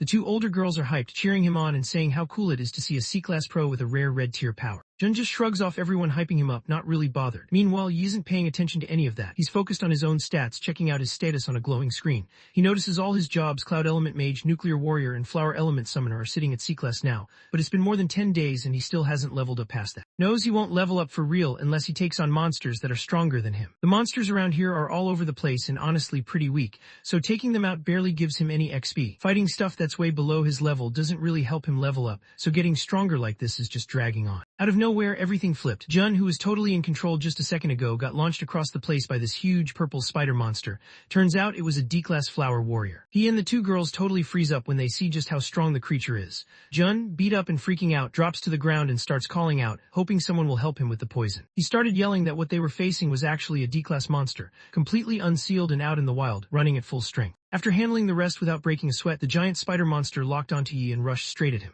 While everyone else freaked out and yelled, Yi didn't flinch. He just pulled out his glowing green blade, steady and ready to take on the monster. He stepped up and took out the huge D-class spider monster with just one clean hit, while everyone else had been freaking out over it. His phone buzzed with notifications showing he got the kill, some XP, and even scored a poisonous spider leg as a drop. Jun and the two older girls just watch, not really believing what they're seeing from him. He isn't impressed at all though. He's already thinking how gear from weak monsters is just pointless and clutters up your bag. He remembers the Divine Guild has all the good monster spots locked down, which is why there's such a huge gap between C-class and B-class. Without caring, he just chucks the D-class item aside. The silver-haired girl can't believe he just ditched a D-class item, but he doesn't even care. He knows from his last life that there are some crazy strong magic crystals close to the Holy Nation's border. He heads further into the forest, hoping he'll find some better materials this time. That evening, just before it hit 8, he was already out in the thick of the woods, barely any light around. He's picked up a few magic crystals, but something just feels off. These crystals usually pop up in places packed with monsters or deep in demon caves where energy's wild. He picks one up and notices it's totally drained, like something sucked all the energy out. His phone buzzes with a notification calling it a withered magic crystal. He looks around and sees that all the trees nearby look totally dead, like something drained every bit of life out of them. He can't stop thinking about what kind of demon just pulls in energy that fast. It doesn't even seem possible for a D-class creature to have skills like that, so he's really questioning what he's actually facing right now. He ends up stuck at the edge of a huge cliff with a waterfall crashing down. While he's standing there, he spots something weird on the ground near the bottom of the falls. He spots a busted container with some weird green liquid spilling out. He drops down for a better look, trying to figure out what's actually there. It's 8 p.m. at the campsite. Teacher is chilling by this massive bonfire, grilling up some huge monster legs for everyone.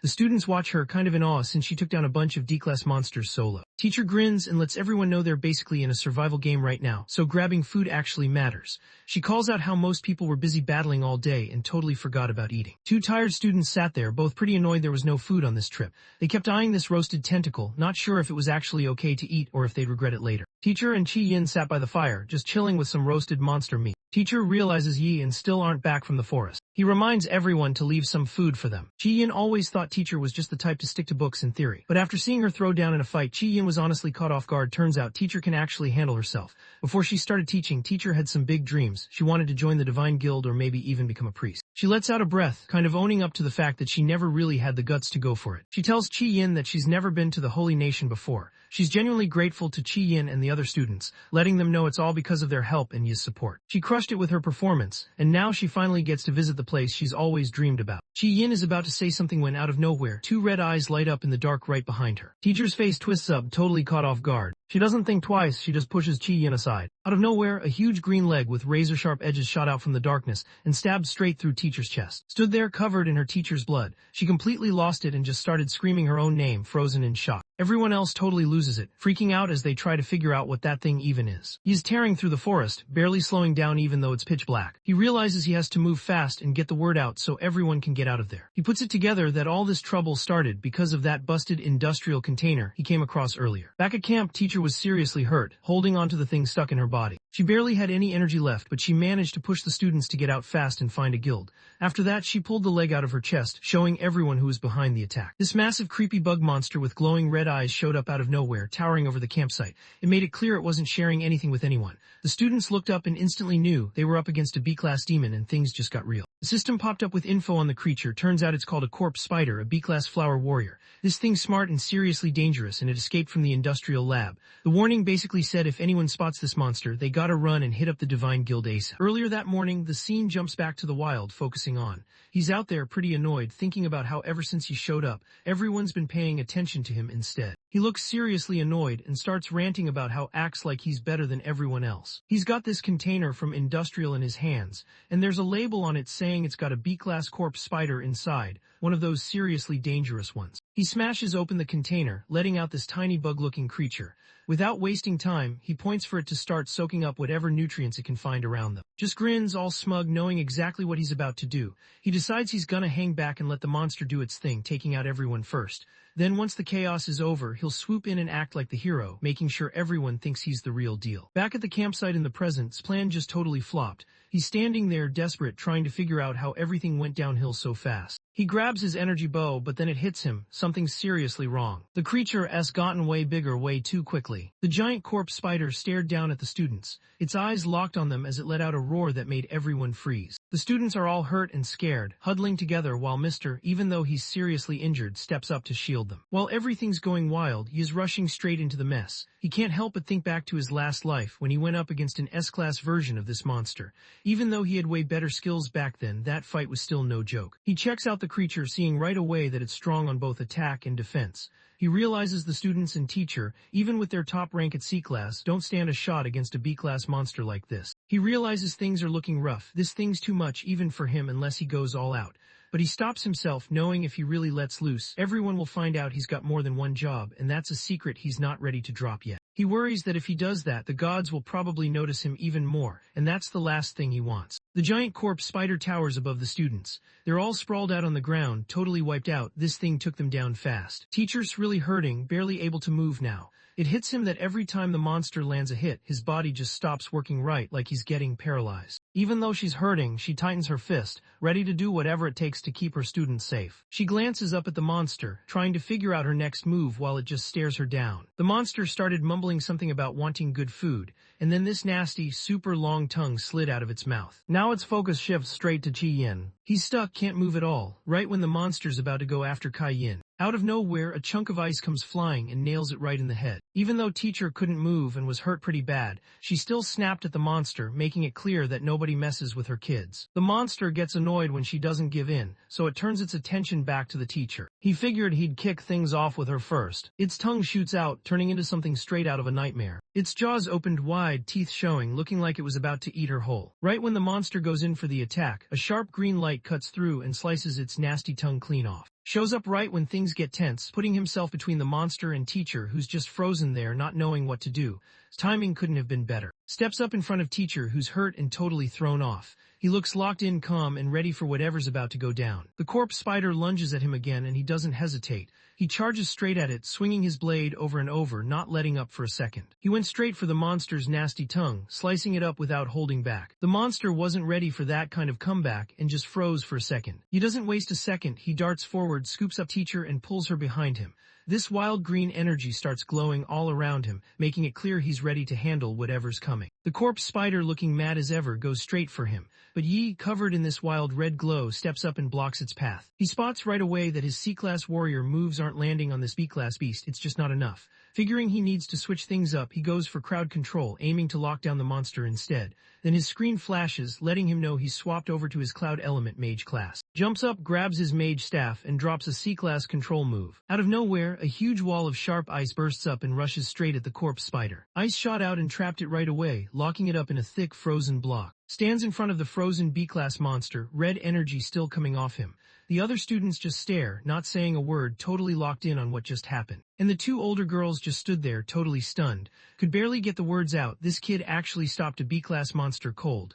The silver-haired girl was just as surprised, pointing out that he's not even some top-tier warrior. His hand shook as he pointed at. Everyone in the room was staring, waiting to see if was actually a dual-class pro, because that would be wild. Glances over his shoulder, his face serious. He knows deep down that, even if it means everyone finds out what he's been hiding, there's no way he's letting his classmates get hurt while he just stands there doing nothing. Teacher, even though he's still bleeding and barely back on his feet, manages to check on you to make sure he's okay. He doesn't even get a chance to say anything before the giant ice prison around the corpse spider starts cracking. Deep down, the monster inside lets him know things aren't finished yet. The ice just keeps cracking, breaking up more and more as time goes on. Out of nowhere, the whole ice structure just breaks apart and the monster, it's totally gone. The other students look around, totally lost and freaking out, trying to figure out if the thing just vanished or if it actually died. He stands there chill as ever, surrounded by broken ice everywhere. He's not done, he's got more in him. He lets everyone know he just hurt the thing, not finished it, and it's probably gonna show up again soon.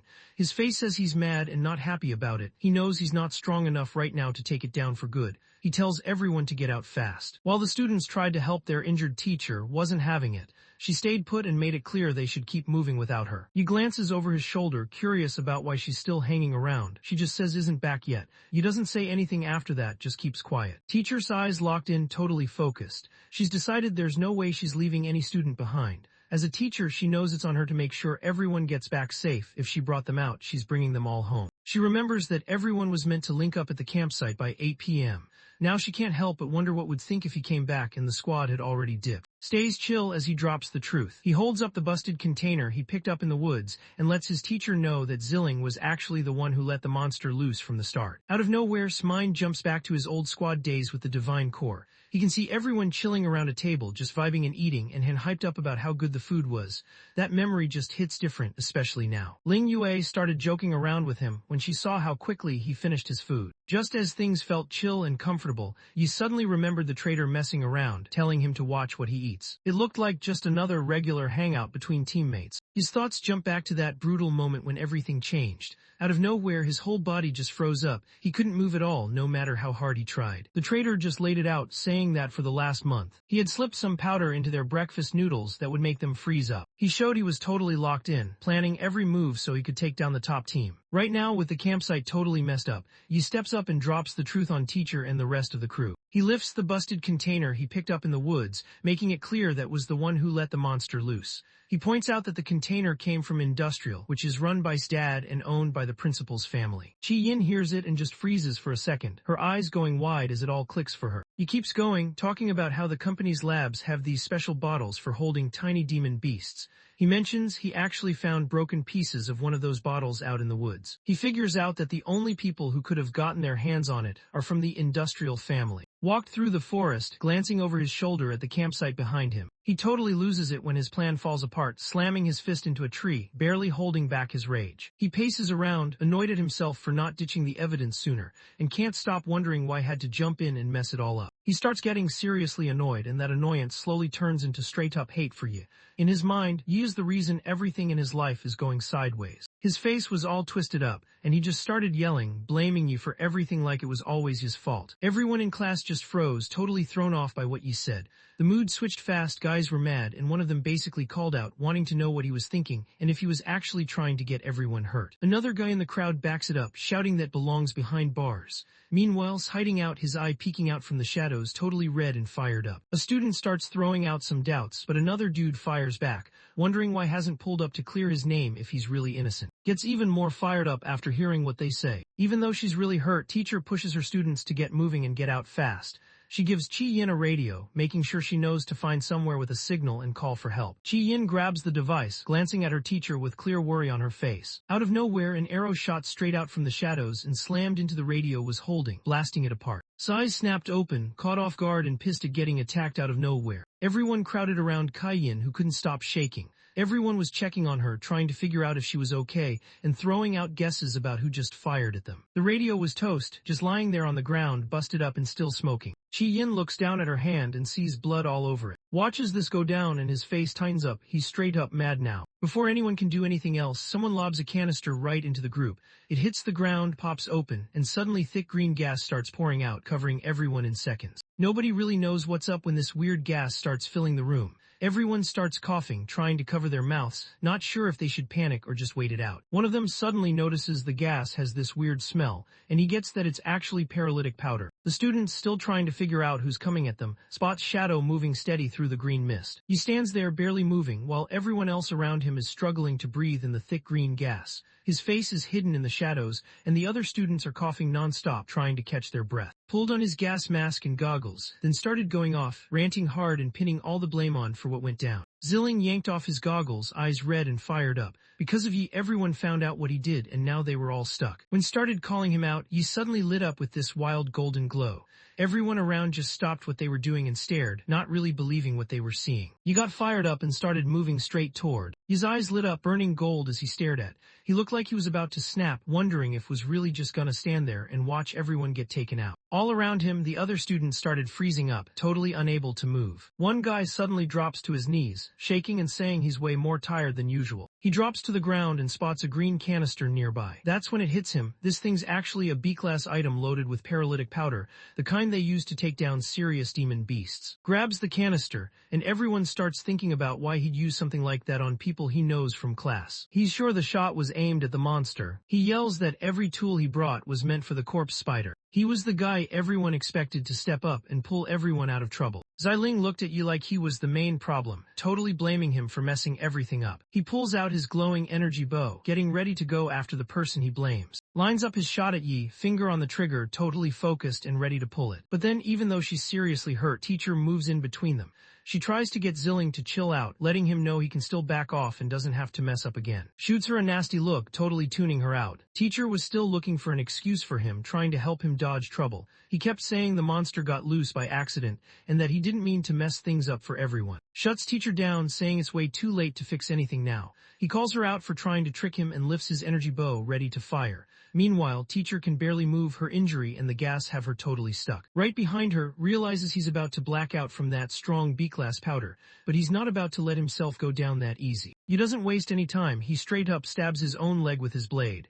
The pain snaps him back, helping him push through the paralysis so he can keep moving. Teacher stares at his own injury, frozen. He never thought he'd actually do this to himself, and now he's seriously freaking out. He just lets her know straight up that there's no going back after what did. She just stares at him, totally lost for words. He suddenly gets this rush, his heart's pounding and he can't hold back anymore. He lets know straight up that whatever drama or messed up reasons he's got, nothing excuses what he did. Some things just can't be forgiven, no matter what. Draws back and lets his energy arrow fly. Seeing a teammate turn on someone else instantly brought back a rough memory for Yi. He couldn't help but remember that one traitor from his past life, the one who messed everything up for the Divine Core. His anger just kicked in hard. He looked straight at Zilling, totally fired up, basically demanding to know how Zilling could even think about turning his weapon on his own crew. He reacts fast, almost too fast to see, and knocks the arrow away like it's nothing. He moves in fast, barely giving a second to react, just stands there thrown off by how quick the guy is. He doesn't wait for it to do anything, he just goes for it, swinging his blade hard and fast. He sliced his arm clean off right at the shoulder, lets out a loud yell, blood covering his face. He's hurting bad and anyone watching can tell he's going through it. He stares down at him, eyes steady and cold. There's blood on his face but he doesn't even flinch. He makes it clear betrayal isn't something he'll ever let slide. Lately, I've had a strong addiction to watching manhwa and manga recap videos. Every single day, I find myself binging one after another, losing hours and days doing absolutely nothing productive. And honestly, it's getting out of hand. So, maybe we can make these viral videos too. I mean, look at the views, the growth, the community these creators are building. It looks simple, right? But that's a trap. You go down this endless rabbit hole, spending money, losing sleep, hiring editors and writers from Fiverr and Upwork, and still feel like you've been robbed. Because don't forget how emotional the YouTube algorithm can be with making videos go viral. It's unpredictable, especially when the market's saturated, competition's relentless, and somehow other creators are dropping 10-hour videos daily while you're stuck trying to finish one. That's when I realized something had to change. So, I built the solution, the Webtoon Narrative Suite, a complete one-click system that handles everything from cropping, script narration, text-to-speech, image processing, and full video generation in one smooth process. Save money, reduce hours of work, and have a tool that only gives you straight results. Click on the link down below and experience it for yourself. And if you want even more tools to supercharge your YouTube recap journey, visit my Ko-Fi and Patreon pages where I drop weekly new tools designed to keep you ahead as AI continues to steal our jobs. So tap in now before you get left behind.